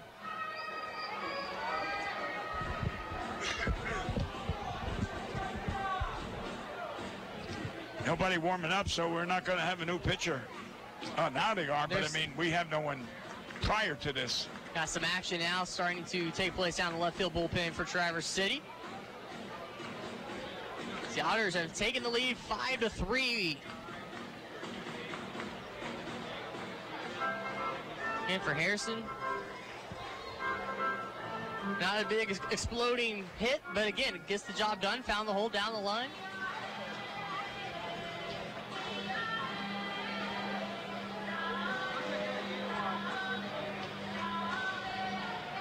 Number 24, the center fielder, Zach Wells.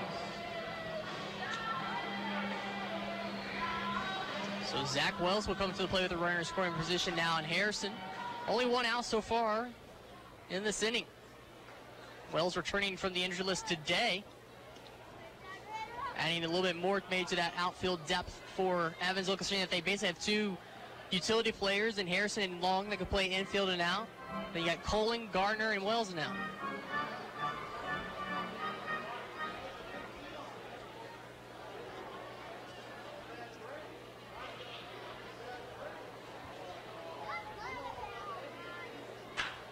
Hard hit ball off the barrel, but just not quite the solid contact enough.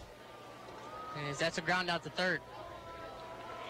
You realize that's the 3rd ground ball that Wirtz has hit all to the third baseman? And each time it's been a hard ground ball to third. Not an easy 1 or 2 slow grounders, but I mean hard shots. But all 3 of Wirtz's hits or batted balls have been to third base.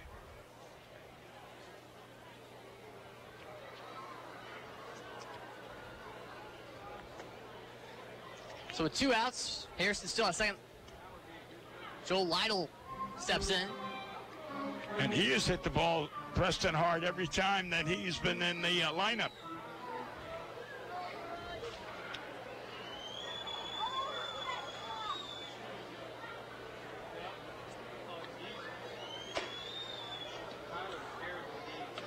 That'd be a nice and short run there on second base. Count now 2-0. As Lopez starting to unravel here a little bit. The Otters may have gotten to the Traverse City starting pitcher tonight. Outside 3-0, high and wide. That center fielder shading him to right field quite a bit, isn't he? Leaving a big gap out there in left center.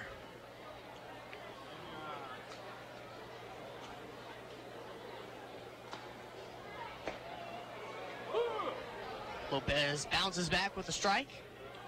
Right across the heart of the plates. 3-1 to Lytle now. Is a very wide stance in the batter's box. Fouls it off third base side into the seats. Looked like it went down the tunnel there on third base. Somebody down there getting their hot dog was not expecting me for that to arrive. Could have gotten a hot dog, mustard, and a baseball, all free.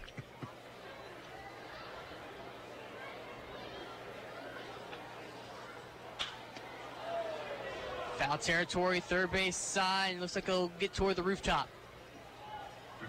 As Lohr gave it a look, but Reyna decided that one was going to get out of play. And that overhead foul ball brought to you by Next Construction. Choose the best member of credits.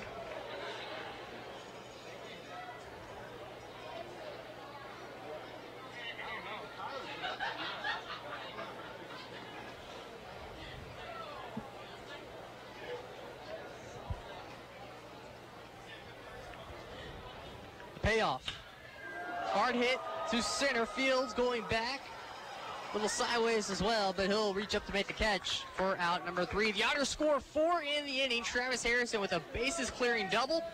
And the Otters lead 5-3. We're on to the 6th here on 91.5 FM WUEV, the Kruekemeyer & Kahn Otters Digital Network.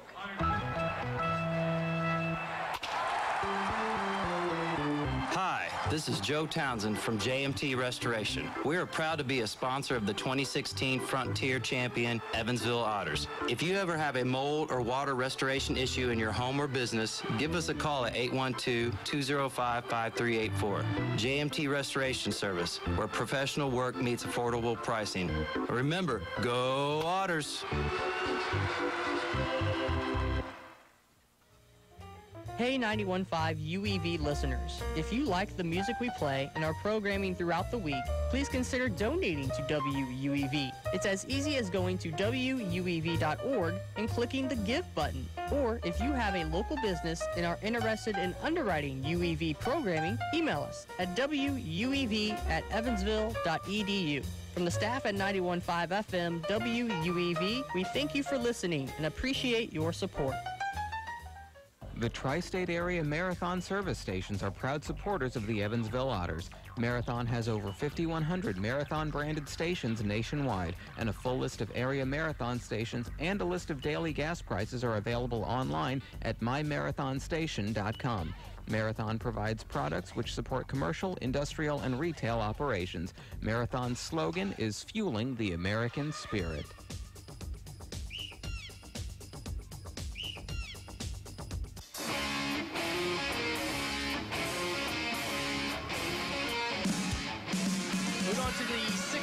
Here from Bossy Field. The Otters now lead 5-3 after a 4 spot in the bottom of the 5th. Tyler Vale now goes out to the mound to work with a lead. And we'll see what happens with 3 runs, 2 hits, 1 error for Traverse City, 5 runs, 7 hits, no errors for Evansville. Thank you for joining us here tonight, WUEV 91.5 FM. The Kruekemeyer & Kahn Otters Digital Network. Bill McCune, Preston Leinbach here with you from Bossy Field. Couldn't quite make it out tonight. We hope to see you tomorrow afternoon, 2:05 start for the series finale. And then the Otters are on the road again. For 3 games at Florence, and then it's a 9-game homestand. Which you will be joining us for part of that homestand. I'm going to go back to east to New Jersey. We have, I say my wife and I, have 4 grandchildren who are graduated, 2 from college and 2 from high school, that they're having a graduation party for all 4. So, yes, we're traveling back. Alexis Rivera, the batter, from the left side. Takes one just above the shoes. Backed him off a little bit, and it's 1-1. Yeah, here it is. 62 years ago, I was out here in this field playing as a ball player with the Evansville Braves, and here I am now, a great-grandfather.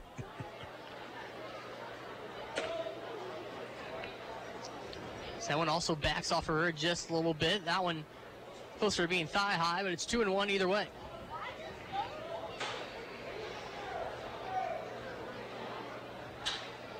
Grounder sneaks past Cronin, going to his right, trying to stretch his arm as far as he could, but it goes into right field for a hit for Rivera.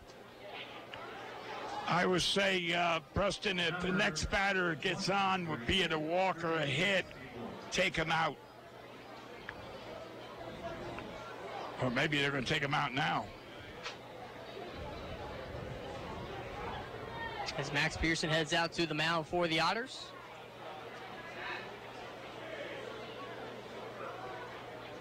And he'll take the baseball. So pitching change on the way for Evansville. We'll step aside, take a break. Otters lead 5-3. This is Otters Baseball, WUEV 91.5 FM, Perkmeyer & Kahn Otters Digital Network. This Evansville Otters broadcast is made possible through support from New Image Travel. New Image Travel provides motor coach charter service to the United States and Canada with pickup within a 150-mile radius of Evansville. A full list of New Image Travel's offerings can be found online at newimagecharter.com. New Image Travel can be reached toll-free at 1-800-432-6213. New Image Travel, a proud supporter of Evansville Otters baseball.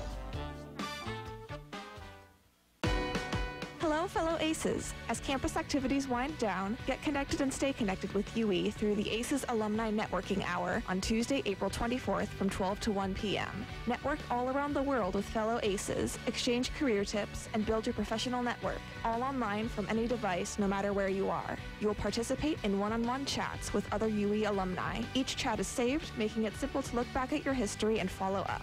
Don't wait. Register now to attend. Why Old National Bank? Old National Bank began in 1834 with just one room and a passion for helping people prosper. Today, we are honored and grateful to be the financial partner for so many businesses, families, and individuals like you. From our commitment to safety and security to our promise of service that will exceed your expectations, we want to be your bank for life. Old National Bank, member FDIC.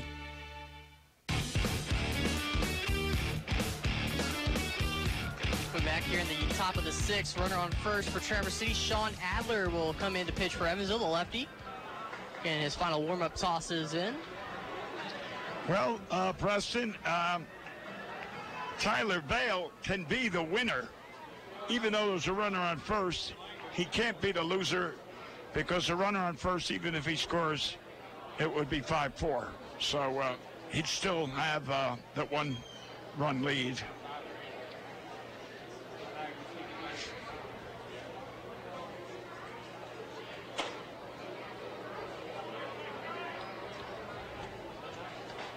One-0 pitch here to Lohr.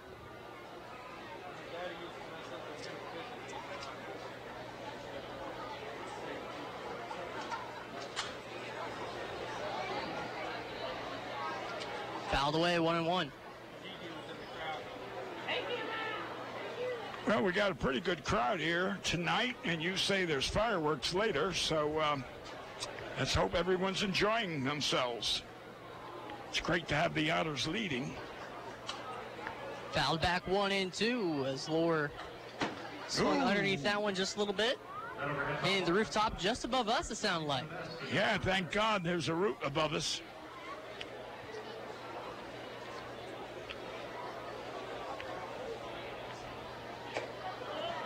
Ooh, I thought that was good. You know, I think you were still in grammar school when I was part of the Friends of Bossy Field back in, I think it was 1990, when this roof leaked.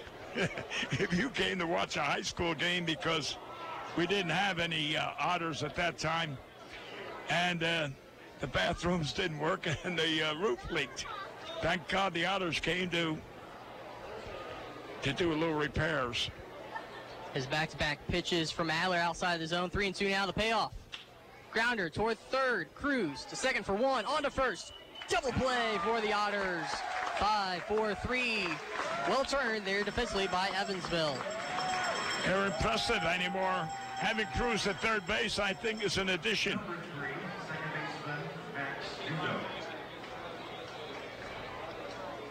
So just like that, 2 down. Judo, the second baseman, will come to the plate now for Traverse City.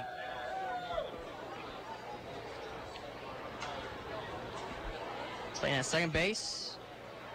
Looking to boost his numbers a little bit, as are a lot of guys really for Traverse City. As Traverse City tries to move up the standings a little bit. Swing and miss, count 0-1. Good pitch there from Adler.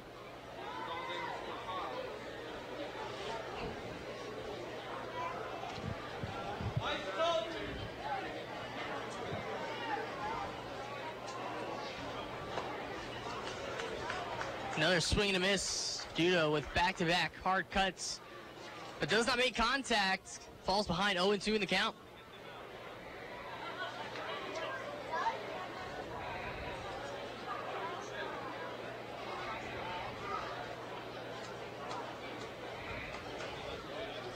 Now the windup, the 0-2. Down away in the dirt. Loyo try to keep it in front. Just goes to the on-deck circle of Traverse City, so it'll be a 1-2 count on the next pitch. You know, fact was mentioned earlier, Preston, that there was only 5 batters on the Beach Bum team that was batting over 200. It's amazing. 2 guys were batting over 300, and 3 were batting over 200. And that Max Ditto was only batting 203, so he could have been batting in the 100s. And just barely above the Mendoza line going into tonight's contest. 2-2 count.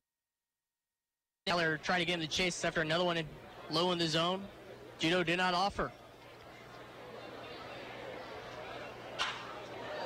2-2, hard cut there, but it's not going to go very far. Harrison has a beat on it coming in and brings it into the mitt for out number 3. Good work out of the pin there for Adler. We're on to the bottom of the 6th. Otters still lead 5-3 here on 91.5 FM WUEV and the Crookermeyer & Kahn Otters Digital Network. I just love this place. And I just love that ring. It's gorgeous. Where did he get it? Crookermeyer & Kahn, of course.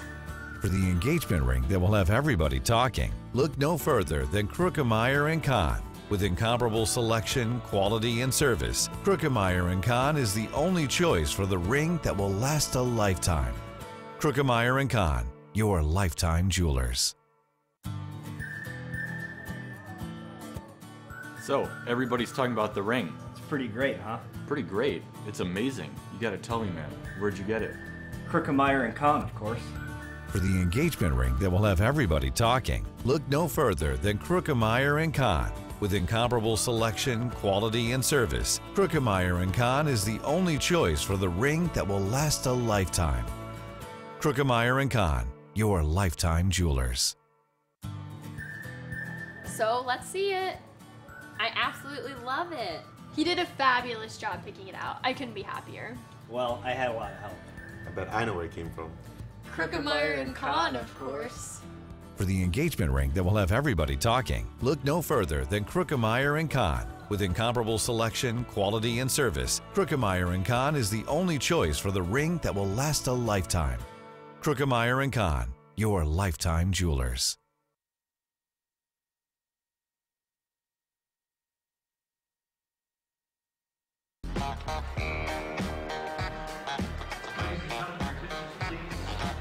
To the Otters half of the 6th inning from Bossy Field. The Otters leading 5-3, 91.5 FM WUEV, the Crookermeyer & Kahn Otters Digital Network. Defensive change for Traverse City at third base. Looks like number 12, Noah McGowan, will take over at the hot corner. Bill McCune, Preston Leinenbach here on the call for the bottom of the 6th inning. Luis Valoria will lead off the bottom of the 6th for Evansville. You know, I get a kick, Preston, out of these ball players. Here it is. It's a night game, and the new third baseman just came in. He's got the sunglasses up on the top of his baseball cap. For what? There's no sun. It's a, stylish thing, I think.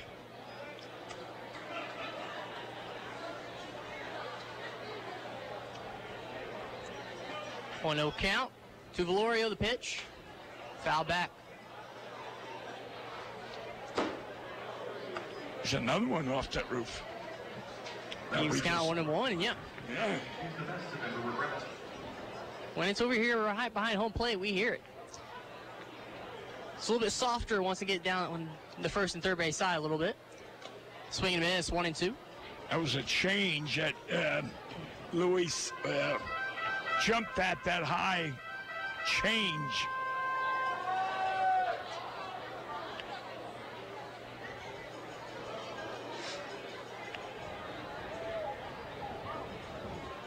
Isn't that something about a ball player up there? And he's looking for the fastball, and all of a sudden here comes that big watermelon, grapefruit. you just got to swing at it no matter where it's at.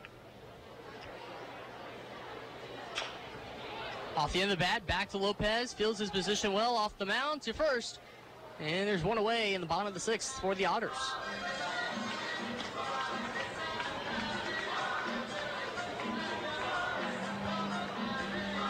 Nine-hole hitter Manny Cruz to the plate. 0 for 2 so far tonight.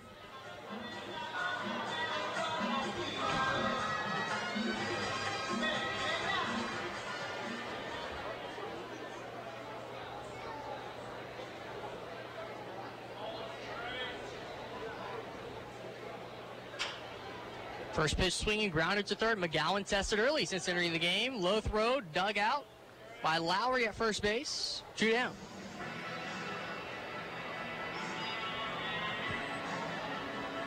First baseman did a pretty good job over there digging that one out.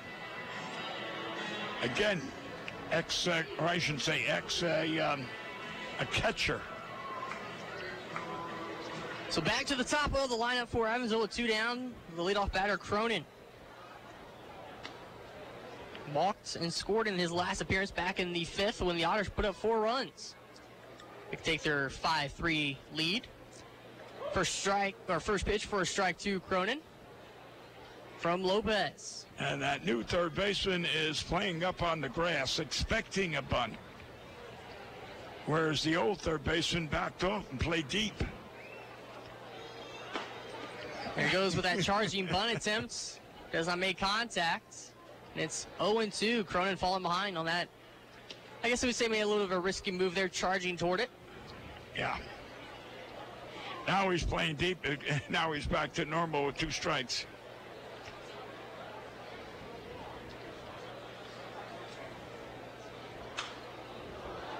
Makes contact to stay alive. Foul ball.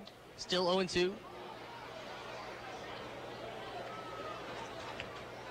And as the outfield made a few steps in as well toward left center now, with Fields, the center fielder, playing significantly to his right from dead center.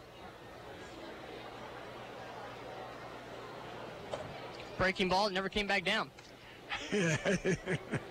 Good call. It's 1-2. Lopez almost kind of fell over trying to get a little extra spin behind it, I think.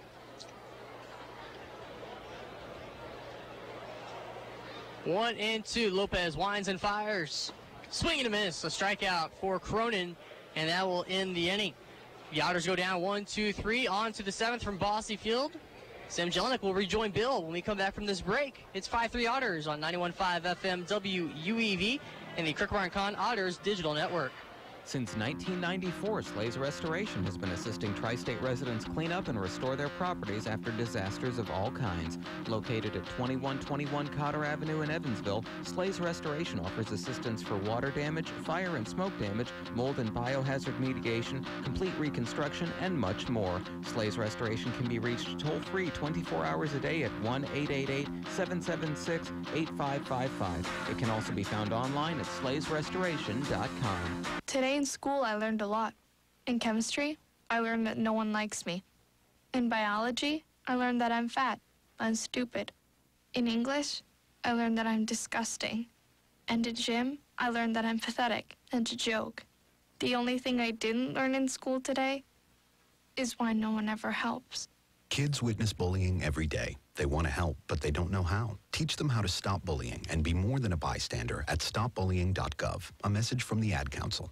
SRG Global, a Guardian company, would like to wish the Evansville Otters the best of luck in today's contest. Founded in 1932, SRG Global is one of the world's largest manufacturers of chrome-plated plastic parts for the automotive, commercial truck, and household appliance industry. Located locally at 601 North Congress Avenue in Evansville, SRG Global can be found online at srgglobal.com. They can also be reached in Evansville by phone at 812-477-6151.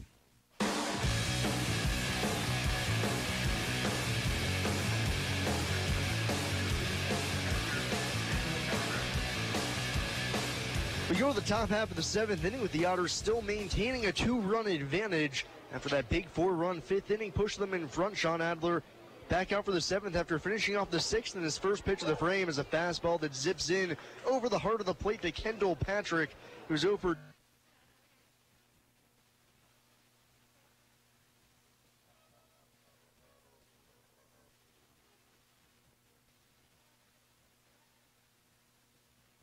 Adler on the back foot of Patrick ties him up 0-2. Welcome back, Sam. I am happy to be back, Bill. It's a beautiful night for baseball. Otters trying to make it back-to-back wins. 0-2 pitch. Slider, same pitch. This time, Patrick the wiser as he lays off down and in. 1 ball and 2 strikes. Good pitch on a 2-strike, no ball count, low and inside. Good call. Not much Patrick can do with that other than swing over the top of it. So a good take by him. Now Valorio sets up down and away. The 1-2 swung on and missed. Patrick chases the slider down this time. And he's down on strikes to open up the 7th inning as Adler picks up his first strikeout out of the bullpen. And there's now 1 away here in the top of the 7th. Number 4, designated hitter, Orlando Rivera. Sean's had a couple of weird outings his past few times up. He's given up single runs. Last outing against Schaumburg, he ended up giving up 1 run, but a nice relay to the plate allowed the Otters to keep the game tied, and a few hard hit balls off of him. So he's trying to kind of get back on track here. He's still been one of the most reliable and best Otters relievers this season. He now deals to Orlando Rivera the first pitch on the outside corner, 0-1. And I can tell just by the way he's come into this game is a little bit of a different philosophy, attacking hitters with that first pitch fastball. Yeah, he's got a 0-1 slider rolled foul up the first base side, 0-2. He's got a pretty good delivery with good velocity, and I could say then he's got that slider because he can't throw the curveball. It's got to be a slider, and it has a big break to it. Adler wheels and deals the 0-2. Slider chopped foul up the first base line, just foul as it goes to the first base coach for Traverse City. Rivera stays alive, 0-2. Got a big old frisbee slider that has a left-handed hitter. It starts at your hip and ends up outside. So tough to lay off of, but Rivera will try to do that here. He's down in the count 0-2. Nobody on, 1 out. Otters by 3. The 0-2 again. Popped foul down the third base side. Crews over into foul territory, tracking it, and will put it away just in front of the warning track in front of the stands in foul territory. Rivera pops out foul for the 2nd out of the inning. So, yes, so far so good for Sean Adler. He's been able to procure 5 outs by facing 4 hitters. Not too shabby. So the lineup turns over for RB Fields. The switch hitter will flip around and hit from the right side for the first time tonight. He was 1 for 3 from the left side against Vail. 2 outs, nobody on base. Beach Bums trail by 2. First pitch home. Chopped foul at the plate, and Fields is down in a heap as he fouled that straight off of his front foot. He's now up on his feet, dancing around, trying to feel out that ankle and make sure he's okay. Boy, that does not feel good. You know, I've said it before, and I'm bragging. As many at-bats I've had in my lifetime, I'm going to say thousands, I never had a ball go off my legs or my ankle or whatever. I just don't understand how these guys, it happens so often to individuals. Just a weird thing. I've had it happen to myself before, and boy, is it painful if you get it straight on top, right on top of just below your toes, because there's no padding on the shoe there, and it just hits straight on the bone, and it doesn't feel good. And RB will stay in the game, thankfully. Since no balls and 1 strike on him, 2 outs, Otters leading by 2. Adler rocks and fires the pitch. Fastball skips in for ball 1, 1-1. Well, they say if you never experience it, you can't talk about it. So I've never experienced it, so I can't tell you how it feels. 1-1 on Fields, the center fielder. The pitch.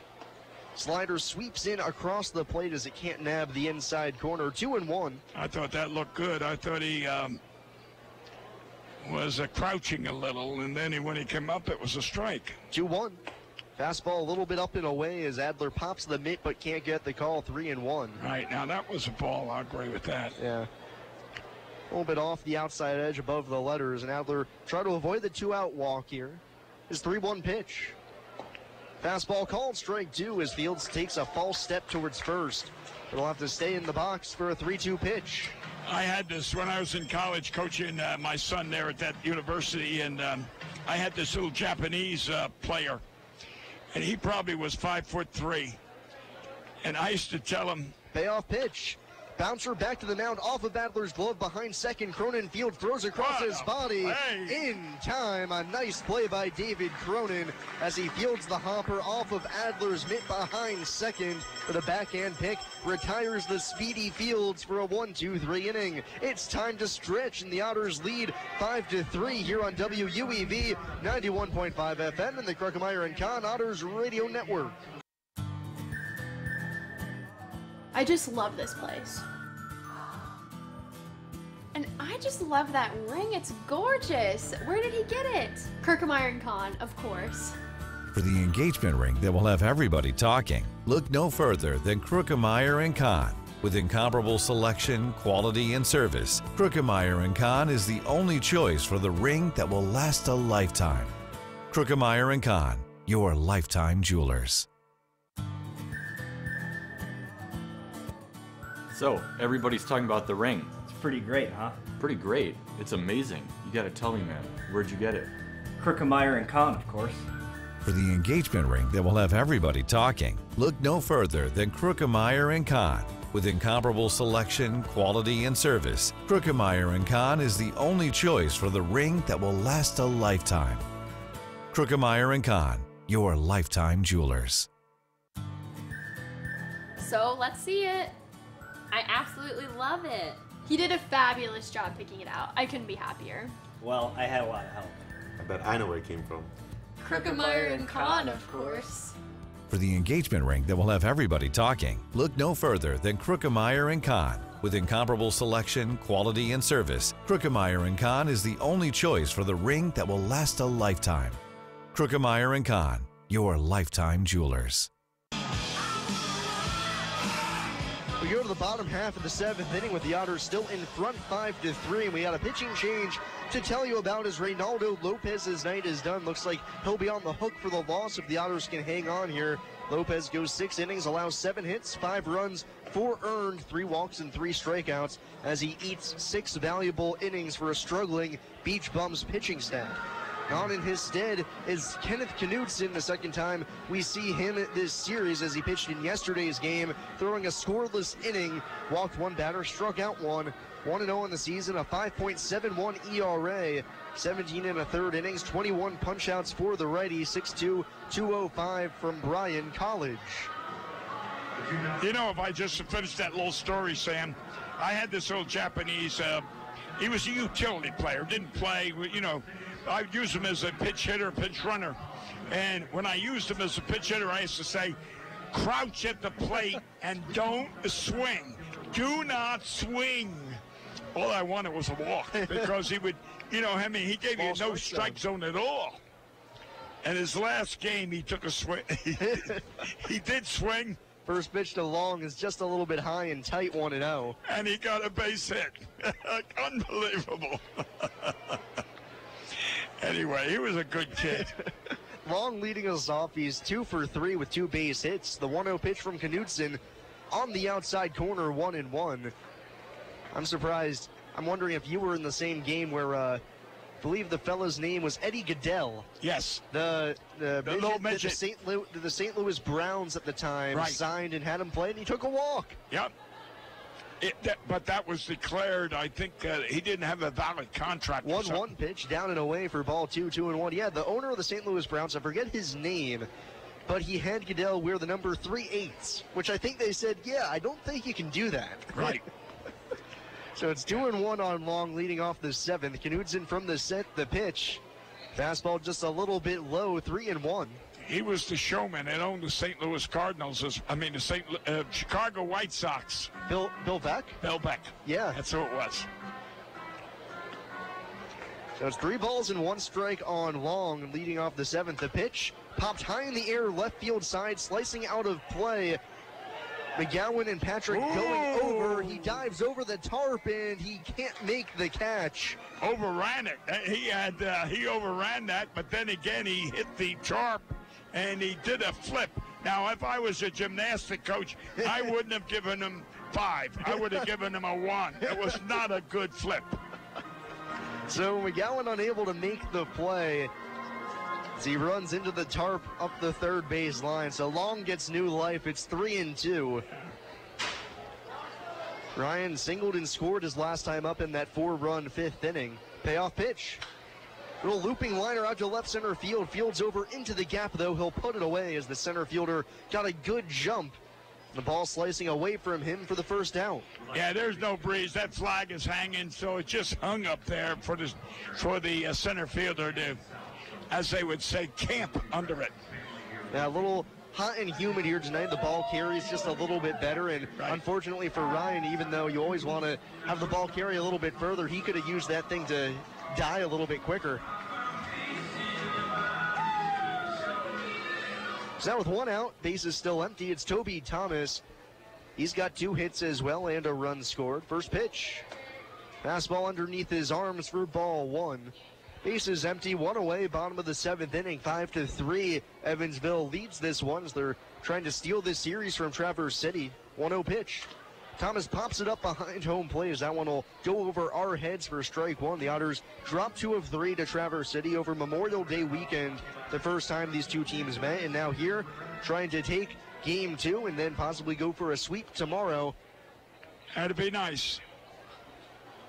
1-1 on Thomas. Here's Knudsen's pitch. Slider off the outside edges. That one starts on the corner but then falls off the table for ball 2. You know, one of the things I used to love working with my past departed friend. 2-1 pitch. Thomas ropes it down the left field line, but that's going to hook away foul for strike 2. Mike Radowski, he was a case of Sam that I had come up with something and I couldn't remember the name, and he was always there to help me out. And, you know, you've filled in for him. I'll tell you what, you were doing the same. You really know your baseball. Thank you. I'm glad I can fill in admirably. I just do my best. Yeah, you do. You do a good job. It's 2-2 on Thomas. The pitch.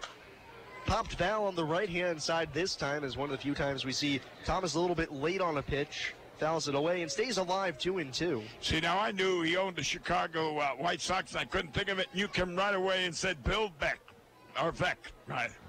Way to go. And if I'm not mistaken, he was also the author of one of the most famous promotional nights. 2-2 pitch. Popped up foul behind home plate again as Thomas stays alive for one more pitch. Most infamous promotional night ever. The Chicago White Sox held 10-cent beer night.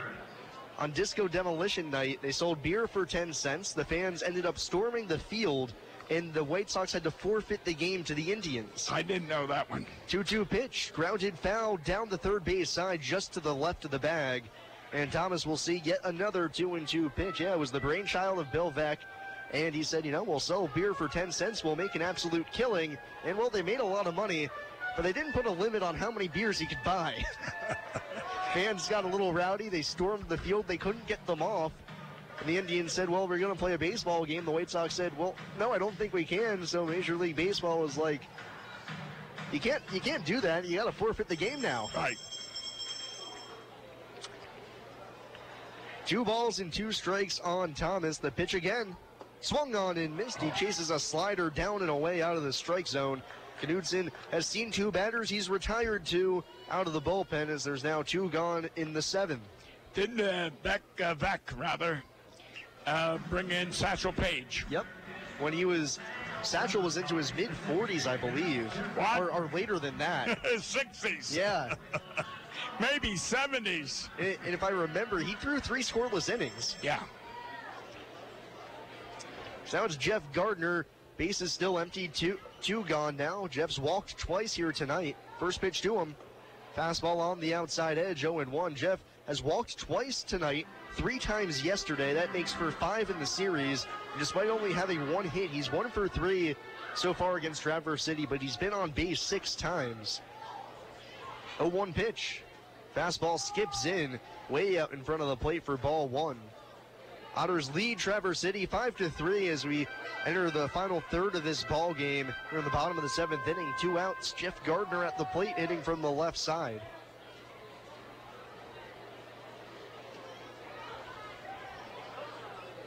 Gardner taps the plate, now looks back out at Knudsen, who comes set on the mound above the belt. Kicks and deals the 1-1. Grounded down the first baseline, foul, says the field umpire Mike Weinstein.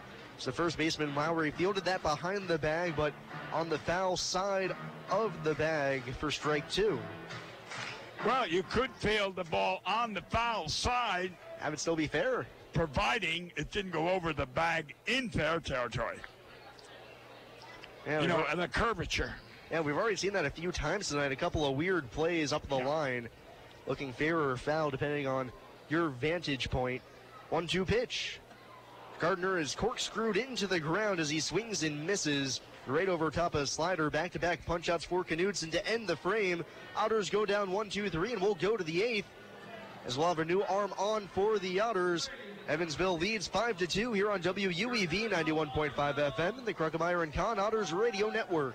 The Tin Fish Restaurant, located at 300 West Jennings Street in Newburgh, Indiana, is a proud supporter of Evansville Otters baseball. Independently owned and operated, the Tin Fish menu features salads and sandwiches, as well as seafood platters and combos, and seafood burritos, tacos, and burgers. The Tin Fish Restaurant is open 7 days a week from 11 a.m. to 8 p.m.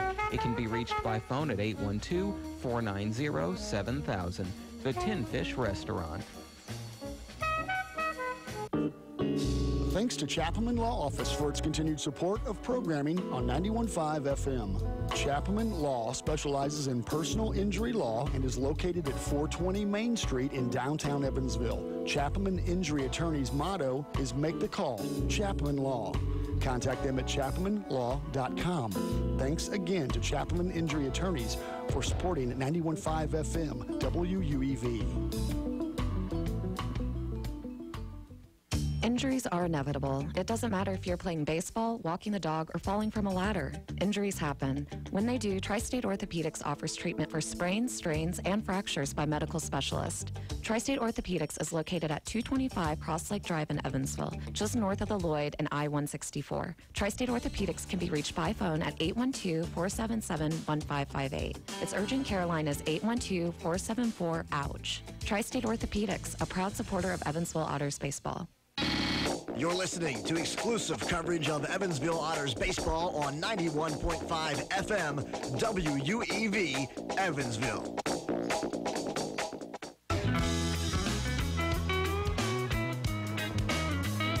We go to the 8th inning and the Otters go to the bullpen for the second time tonight as it's Tyler Beardsley on out of the pen for the second consecutive night. 6'4", ready from Tehachapi, California. Making his 10th appearance. He's 1-1 with a 0 ERA. He's not allowed an earned run this season. 15 1/3 innings, 7 punch-outs, 5 walks, 3 hits. And in last night's game, pitched a perfect 9th inning to finish it off, including a strikeout. And in that 9th inning, he faced Kenjer, Lowry, and Rivera. He'll face 2 of those 3 hitters here in the inning. Kenjer and Lowry. As Isaac Bernard leads it off, it's 2-3-4 for Traverse City, with the Otters leading 5-2 to begin the 8th inning. Bernard just 0 for 1 tonight. He's walked twice and scored a run.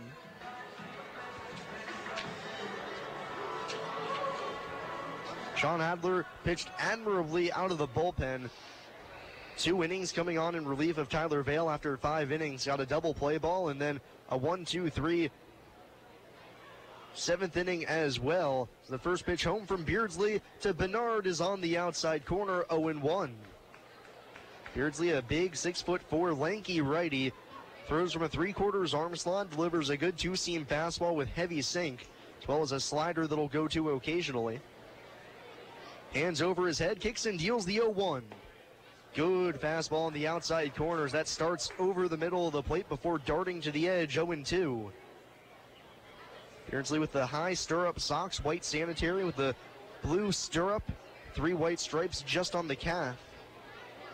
0-2 pitch to Bernard.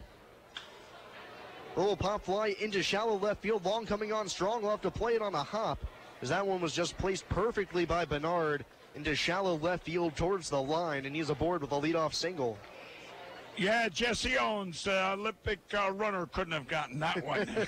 I mean, that was a perfectly placed pop fly. Ryan was really motoring, but yet he was still, about 10 foot shy of getting there. It's a shame Bernard wasn't golfing. That would have been a perfect approach shot. Yeah. That thing sat down pretty well there in shallow left. Now it's Will Kenger. It's perfect on the day with a home run. First pitch to him. Another good fastball from Beardsley as he is able to slice the edge, 0-1. Kenger batting from the left side, homered his last time up to right center field. It's 4th of the season, 18 runs now driven in for the Beach Bums shortstop. 0-1. Hit in the air to left field. Long takes a false step in, but now traces back and is able to settle under it and make the catch about 10 feet in front of the warning track for the first down as Kenger lofts one to left, and he's retired. Bernard stays at first, and there's now one away, and Luke Lowry stepping in. Number 38, first baseman, Luke Lowry. Last night when Lowry faced Beardsley, he grounded out to third. That wouldn't be all too bad of a result right here for the Otters. The runner at first, one away. Evansville leads 5-3, top of the 8th inning. Otters looking to roll 2 to end the frame. The pitch, slider down and away. Lowry starts his swing, but then stops for ball 1. Lowry's 0 for 3 in this game. Bounced out to second his last time up. Has also struck out looking and bounced into a fielder's choice. Beardsley looks over at first. Now comes set above the belt. The short leg kick, the 1-0. Another slider, this time just off the edge as well for ball 2, 2-0. I thought that was a strike. I thought that looked real good, but yet we're up here. The umpire's down there. So 2 tight pitches there for Beardsley. Yeah. So we'll see what he goes with. 2-0 here. Runner at first, one away. The pitch, 2-seamer on the outside corner as Lowry watches it zip by for strike 1. You know, here you are, ball players are worrying about pitchers throwing strikes and all. A game like tonight when you have the commissioner of the league here and watching the game, the umpires are also being evaluated. 2-1 pitch. Popped in the air to shallow left center field. Thomas going out, left fielder Long over, but it's the center fielder Wells who calls them both off in shallow left center to put it away for the second out. I had a case, Sam, back in the Georgia-Florida League, and I gave that umpire, I admit, I gave him the hardest time in the world. And I threatened him. I told him, I said, throw me out. I want you to throw me out because if you do, I'm going to nail you right here at home plate. Anyway, he never did throw me out, but the league president was there. I got fined, and the umpire lost his job. Uh-oh. So now it's Alexi Rivera at the plate, and he watches a first pitch. 2-seamer sink just below the zone. Beardsley poured that one over the plate, but no dice, 1-0. The umpire should have thrown me out. That's why he got fired. Rivera hitting from the left side. He's 1 for 1 tonight with a sacrifice fly. The pitch, up and away for ball 2 as Valorio's going to call time and talk to Beardsley, try and settle him down here. Runner at first, 2 men out, top of the 8th inning. Otters lead by 2 runs. Rivera has walked in the first, hit a sacrifice fly to score the first run of the game for Traverse City back in the 3rd, and then singled his last time up, but was wiped off the bases on the Steve Lohr 5-4-3 double play.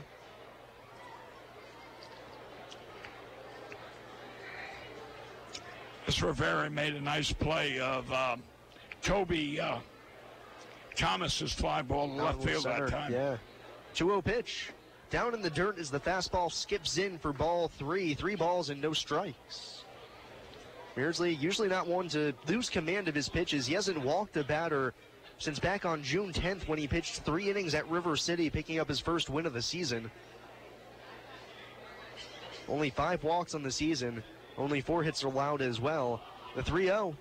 Fastball up and away yet again from Beardsley for ball 4. He walks Rivera. That puts the tying run on base for Traverse City with Noah McGowan stepping in. Number 12, third baseman, Noah McGowan. This is the substitute third baseman, replacement third baseman. Yeah, for Steve Lohr, who was lifted from this ball game for unknown reasons. He's the leading hitter for Traverse City. It was 0 for 3 tonight with 2 strikeouts. And he also grounded into a double play. So it'll be McGowan in his stead, getting his first at-bat since coming on. McGowan, still without a professional hit, just joined the Beach Bums from Ohio State. And this past year, he raked for the Buckeyes, hit .351, 9 home runs, 55 RBIs. I guess Lewis is giving signs straight away. If I'm indicating his signs, play straight away. Don't favor. Hitting from the right side, Valorio sets up away. The first pitch hangs upstairs out of the zone, 1-0. Big spot here for the Otters. They want to try and maintain a 2-run lead before we go to the 9th inning. So they know they have Mitch Aker in the back end. A 2-run lead would seem insurmountable. The 1-0. Fastball paints the outside edge. Beardsley hucks it over for strike 1. Cruz playing deep behind the third base bag and on the line as well as the first baseman Lytle plays off the line deep at first. The 1-1. Off speed on the inside corner as Beardsley drops it in for strike 2. That was a pretty good pitch. Faked me out as well as the batter. 1 ball, 2 strikes, 2 on, 2 out with the Otters leading by 2 here in the top of the 8th. Beardsley comes ready. Cranks and delivers the 1-2. Little liner out to Cronin at second, who gloves it moving towards the right field side. And the inning is over. Traverse City puts 2 aboard, but nothing doing for him. We'll go to the last half of the 8th. It's Evansville 5 and Traverse City 3 here on WUEV 91.5 FM and the Kruckmeyer and Kahn Otters Radio Network. I just love this place. And I just love that ring. It's gorgeous. Where did he get it? Kruckmeyer and Kahn, of course. For the engagement ring that will have everybody talking, look no further than Kruckmeyer & Kahn. With incomparable selection, quality, and service, Kruckmeyer & Kahn is the only choice for the ring that will last a lifetime. Kruckmeyer & Kahn, your lifetime jewelers. So, everybody's talking about the ring. It's pretty great, huh? Pretty great. It's amazing. You gotta tell me, man. Where'd you get it? Kruckmeyer & Kahn, of course. For the engagement ring that will have everybody talking, look no further than Kruckmeyer & Kahn. With incomparable selection, quality, and service, Kruckmeyer & Kahn is the only choice for the ring that will last a lifetime. Kruckmeyer & Kahn, your lifetime jewelers. So let's see it. I absolutely love it. He did a fabulous job picking it out. I couldn't be happier. Well, I had a lot of help. I bet I know where it came from. Kruckmeyer & Kahn, of course. For the engagement ring that will have everybody talking, look no further than Kruckmeyer & Kahn. With incomparable selection, quality, and service, Kruckmeyer & Kahn is the only choice for the ring that will last a lifetime. Kruckmeyer & Kahn, your lifetime jewelers.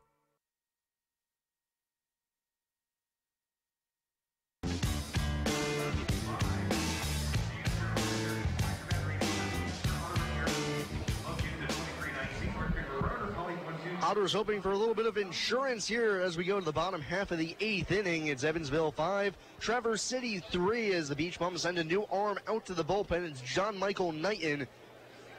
He was the first overall pick in this year's Frontier League draft. He's had a very good campaign for the Beach Bums. 3-3, 2.32 ERA. This will be his 12th appearance out of the pen. 3 saves, 19 1/3 innings, 20 strikeouts against 4 walks and 15 hits.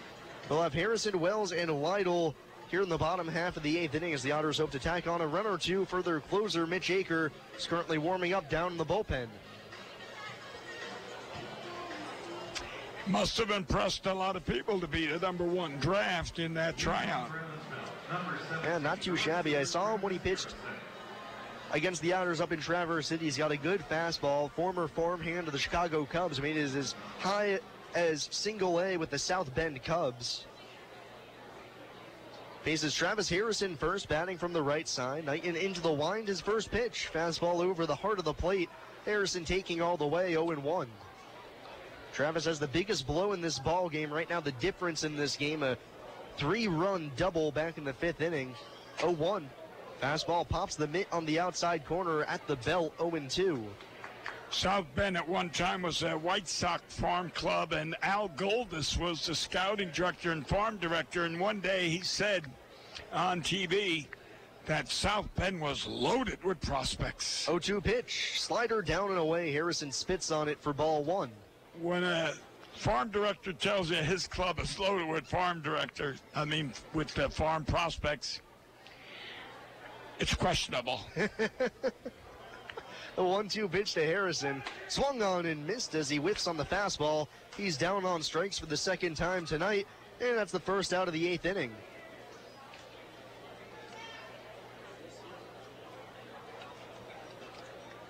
You know, sometimes, Sam, it takes 20 or 19 ball players on a team to have one prospect. But you need 19 others for that one prospect to play. Yeah, you can't have a team with just one guy. Right, exactly. Now it's Zach Wells, who's grounded out to third 3 times in his return. First pitch to him, fastball over the heart of the plate as Knighton pours it over for strike 1. Yeah, Zach has hit the ball hard 3 times, all shots to the third baseman. Knighton rocks and fires the 0-1. Foul tipped off the mask of the catcher Patrick and back to the screen. No balls and 2 strikes quickly on Wells. Knighton trying to send this game to the 9th inning, hoping that the Beach Bums only have a 2-run deficit. It's 5-3 Evansville. The Otters look to take the first 2 games of this 3-game set before we play the finale tomorrow at 2:05.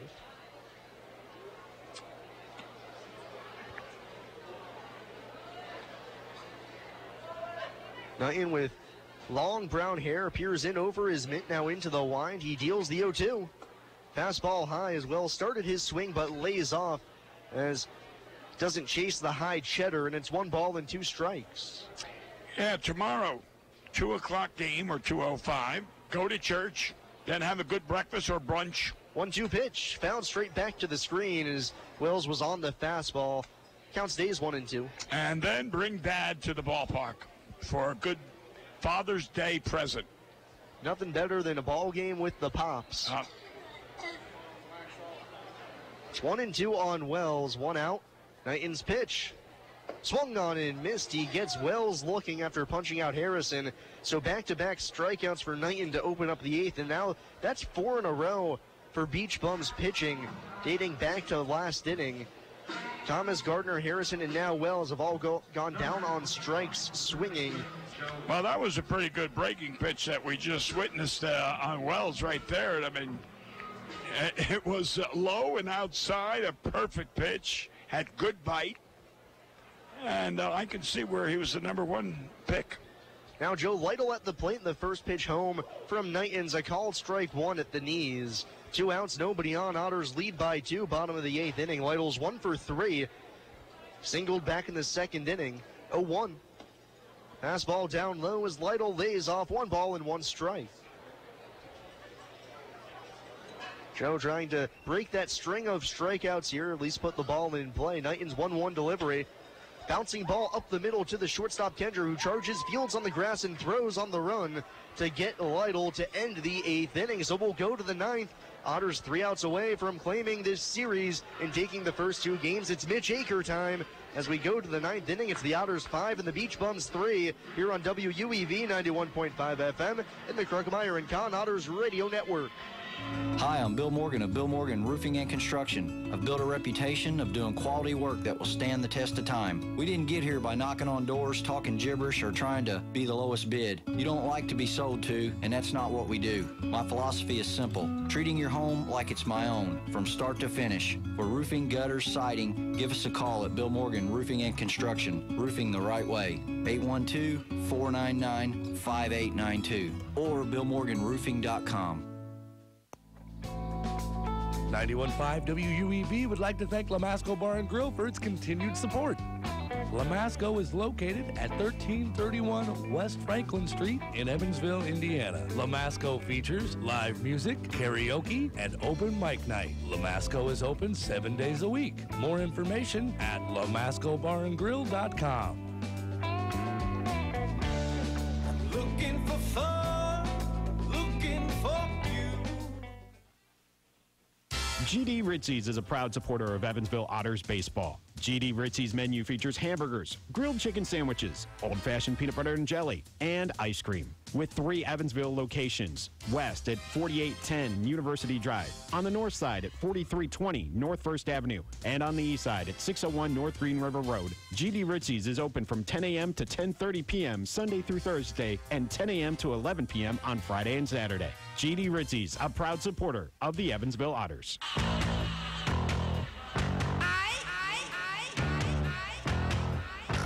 Mitch Aker on in this ball game to try and pick up his 12th save in as many tries.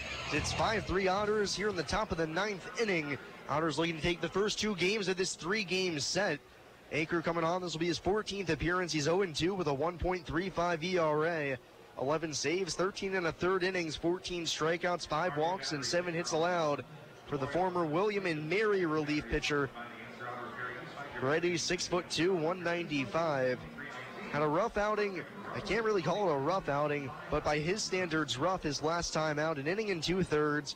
On 1 hit, gave up 1 run. It was the walk-off home run back on Sunday, or back on Wednesday, or Thursday rather, so I get my days mixed up, to Schaumburg. The first home run Mitch had allowed all season long.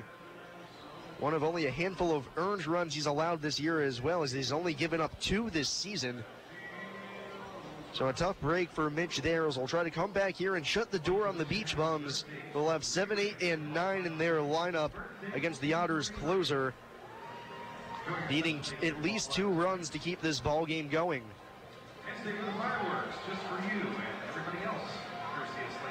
Dudo, Patrick, and Rivera.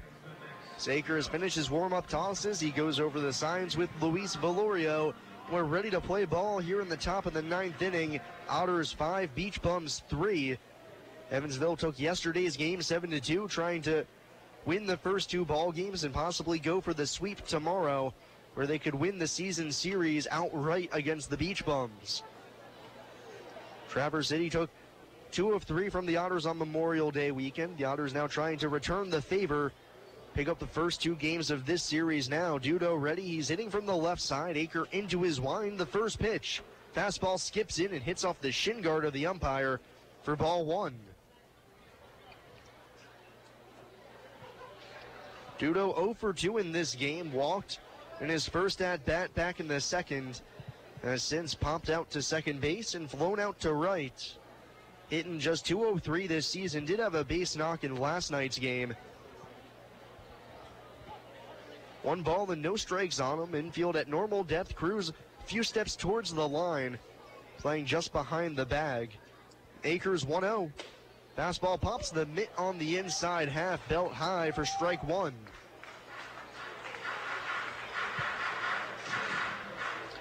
Well, we still have quite a large gathering of fans here waiting for the fireworks, I guess.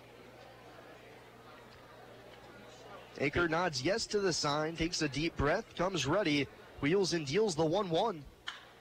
Hard grounder down the first base line, but it's foul. So it goes down into the Otters bullpen, 1-2. Well, as I'm concerned, they had the fireworks with the 4 runs. That was good enough for me. Yeah, a little pyrotechnics back in that 5th inning, capped off by the Travis Harrison 3-run double, which remains the difference in this game. The Otters leading 5-3 here in the top of the 9th inning. Aker taking his time, shaking off Valorio repeatedly. Now finally nodding yes. Dudo still standing in. 1-2 pitch. Ooh. Down and in as it's off the mid of Valorio all the way to the backstop. 2-2. Yeah, I don't know how that got by him. Yeah, might have bounced in. No, it didn't. I didn't see it bounce. I thought it just flicked off his glove, but yet came back more or less straight. Yeah, nobody really reacted. Yeah. Kind of odd. Either way, it's 2-2 on Dudo. Right.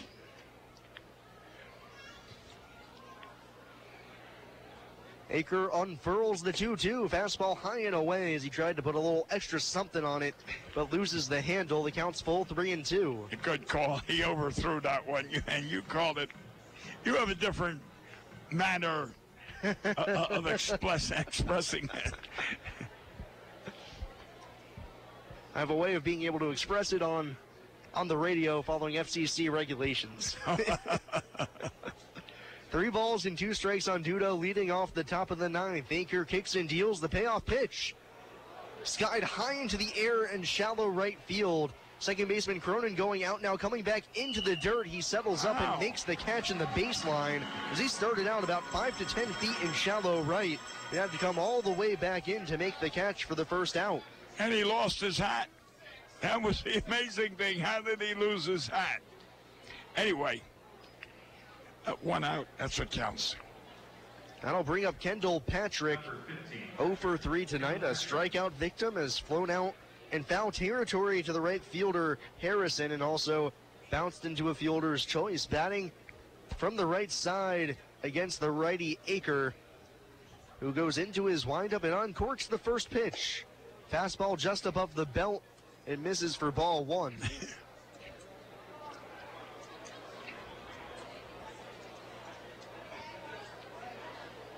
Patrick hitting just 176 on the season, had a hit in last night's game, but so far has taken the collar tonight, the 1-0. Fastball once again about hand high. Patrick lays off for ball 2, 2-0. Seen it all night. The home plate umpire, Phil Kundle, just not giving the very top portion of the strike zone. His zone has really lived down just a hair below the knees as above to above the belt. Valorio sets up low. Here's the 2-0. Hit high in the air to center field. Center fielder Wells going back into the right center field gap. He's got a beat on it. He's able to camp under it and put it away in the alley for the second out. Beach Bums are down to their final out, and it will be Orlando Rivera. It's nice to see Wells back in center field, the way he glides after a fly ball, and he more or less tells the fans, hey, it's in my back pocket, don't worry. Wells as smooth as they come out in center field. And now it's Orlando Rivera.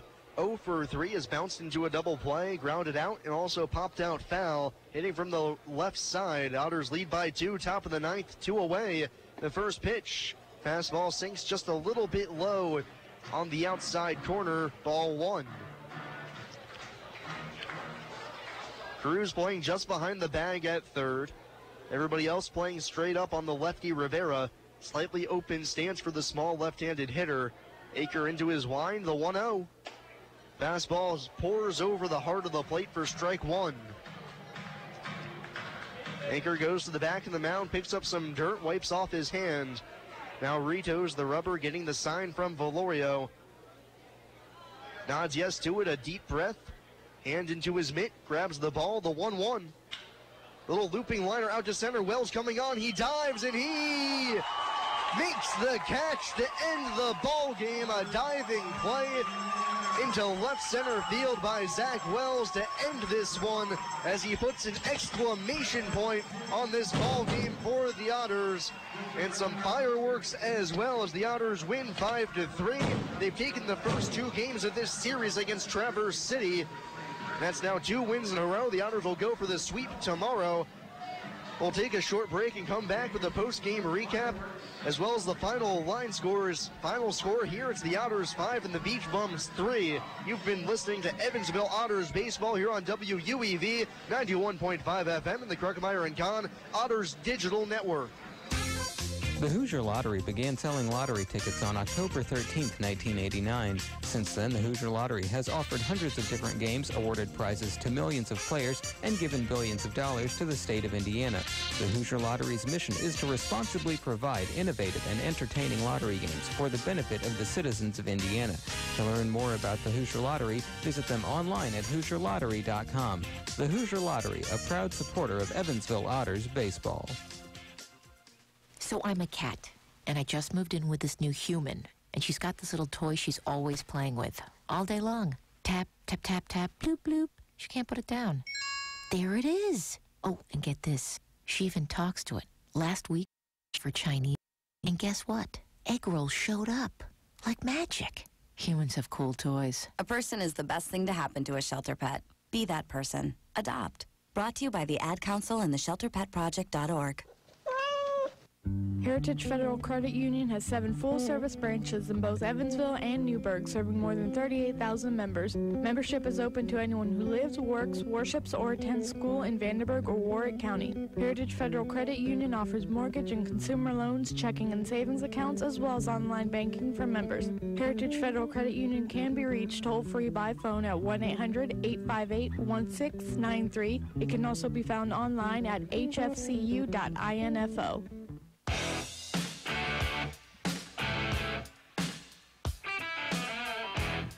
Otters take this one from Traverse City as they win this series now. So they've taken the first 2 games, and they'll go for the sweep tomorrow as the Otters down the Beach Bums 5-3. Here on Saturday night, Tyler Vale picks up his first win of the season. Reynaldo Lopez takes the loss as Mitch Aker picks up his 12th save of the season. And Bill, it was just another up and down the lineup. The entire team, just another very solid performance. Well, what I liked was you got the timely hitting, and that was what it was, those 4 runs in the 5th inning where you had 3 hits, and, of course, Harrison coming in with that double that brought in 3. But the defense was great. You ended the game with Wirtz out there in center field. Now, I'm not going to take anything and say that someone else would have made that play, but I don't think they would. But Wirtz did. That was an exception. That belongs on ESPN Sports. I mean, that was one of the greatest plays you ever want to see. They got good relief pitching. They got timely hitting, and the defense was superb. Yeah, you talk about the relief pitching. The Otters bullpen combined for 4 innings tonight. They only gave up 1 hit, 1 walk, struck out 1 in relief of Tyler Vale, who picks up his first win of the season after going 5 innings, giving up 3 runs on 3 hits, walking 6 and punching out 4. And you got to hand a little bit of credit to Tyler Vale. After the first 3 innings, it looked like tonight might be an absolute disaster. But he settled in, was able to make it work, grind through 5 innings, working around the walks, and limit the Beach Bums to just 3 runs. Well, I'm going to say this, Sam. Now, you watched the same game I did. The first 2 innings where he gave up most of those walks, 5 of those walks, he was throwing nothing but sliders and curveballs. He had no command of them. He kind of left that those pitches in his back pocket and started to go with his fastball. And I think he then had command of the fastball. Then he would insert a breaking pitch here and there, and that is what made the difference of his lasting to the 6th inning. Yeah, it was a great job by Tyler being able to piece it together and provide the Otters some valuable innings as he was able to go 5, pick up his first win of the season. Sean Adler, 2 scoreless frames. Tyler Beardsley, a scoreless 8th. And then Mitch Aker, a 1-2-3 9th to cap things off. But looking at the offense, the Otters only had 7 hits in this game, but they produced 5 runs, with 3 of them coming off the bat of Travis Harrison with that 3-run double. And remember, fans, tonight's player of the game is brought to you by Western Ribeye, and I'm going to go ahead and give it to Mr. Harrison. Although he was 1 for 4, he had the biggest hit of the game, the difference in this one. So when you're craving excellence, Western Ribeye and Ribs satisfies. Call 812-476-5405 to make reservations. Travis Harrison, our player of the game, brought to you by Western Ribeye, as he came through with a clutch base hit in the 5th inning to win the game for the Otters. Yeah, I'm going to add, if I may, Sam, not only did he get the big hit, he played great defense in right field. Last night was center field. Tonight it was right field. I think he's a permanent outfielder. Yeah, he's been playing extremely well in the outfield. And for the Otters, of having 4 outfielders now who deserve playing time, no spots to give them to. So Phil McConnell figures out a way to sort out the playing time and things like that. So he'll find a way to make that work. I know he will. And the Otters win this game. They go to 17-14 on the season.